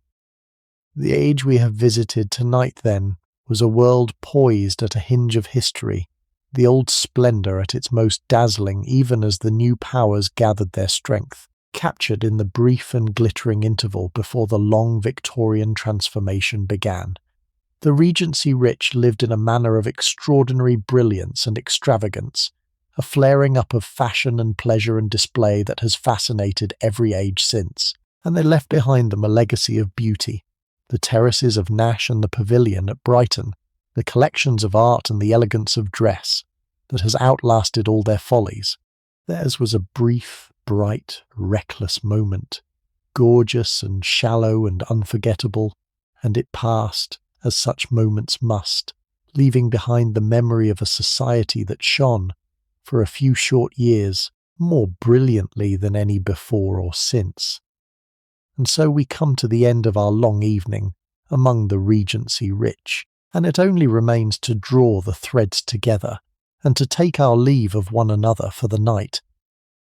We have come a long way together tonight, into a scene that almost no one in the Regency, and almost no one since, has ever truly known from the inside. We have stood in the pleasure palaces and walked the curving terraces. We have looked in upon the brilliant ballrooms and the deep play at the clubs, and we have met the men and women who held the wealth of that age in their hands, the spendthrift prince in his fantastical pavilion, the dandy who ruled from a club window, the bankers who lent to kings, the magnates whose acres ran across whole counties. We have seen how the money was made, out of the land above all, but also out of war and finance and the rising mills of the north, and we have seen how it was spent, on building and pictures and horses and dress, on gaming and dining and the endless display of a society that lived to shine. And perhaps, lying there in the quiet, you have felt the strange double nature of it all, the way that a world so brilliant and so beautiful danced always upon the edge of ruin and rested always upon a foundation of hardship beyond its gates, the splendour of the few raised upon the toil of the many, the glittering surface stretched over an undertow of debt and want. The Regency was a kind of brilliant, reckless dream, gorgeous and shallow and unforgettable, and it was real. The elegance and the beauty and the gaiety of it were real, and the terraces and the pavilion and the treasures it gathered are with us still and lovely still. And yet it was a dream for the very few, set within a hard and troubled age, and to see it clearly is to see both the brilliance and the cost, the glory and the shadow, together and at once. That is the world I wanted to show you tonight, and it has been a quiet pleasure to wander through it in your company, to point out the famous figures and the splendid buildings and the curious customs of that vanished and glittering time. If these long, slow journeys into the history of the rich and the grand are a good way for you to ease the mind and let the day fall away, then you would be most welcome to come and travel with me again on the other evenings I have set down, and there are many more of them waiting whenever you should like them, other lives and other ages to disappear into for a while. You are welcome to follow along, so that these evenings can find their way to you again. And if there is some corner of history you have always wondered about, a person or a place or an age you would like us to wander through together, I would love for you to leave me a note about it, for I look through them with great pleasure. And many an evening like this one has begun with a quiet suggestion from someone listening in the dark. But that is for another night, and for now there is nothing left to do but to let the candles burn low and the music fade, the last carriage roll away down the lamplit street, and the whole glittering world we have visited sink softly back into the past from which we called it up. You have travelled a long way tonight, all the way to the dazzling summit of Regency England and back again, and now it is time to set the journey down and let yourself drift the rest of the way into sleep. Let the pavilions fade, and the ballrooms, and the sound of my voice, and let the warm dark carry you the rest of the way. Sleep well, stay warm, be kind to the people in your house, and I will see you in the next one. Good night.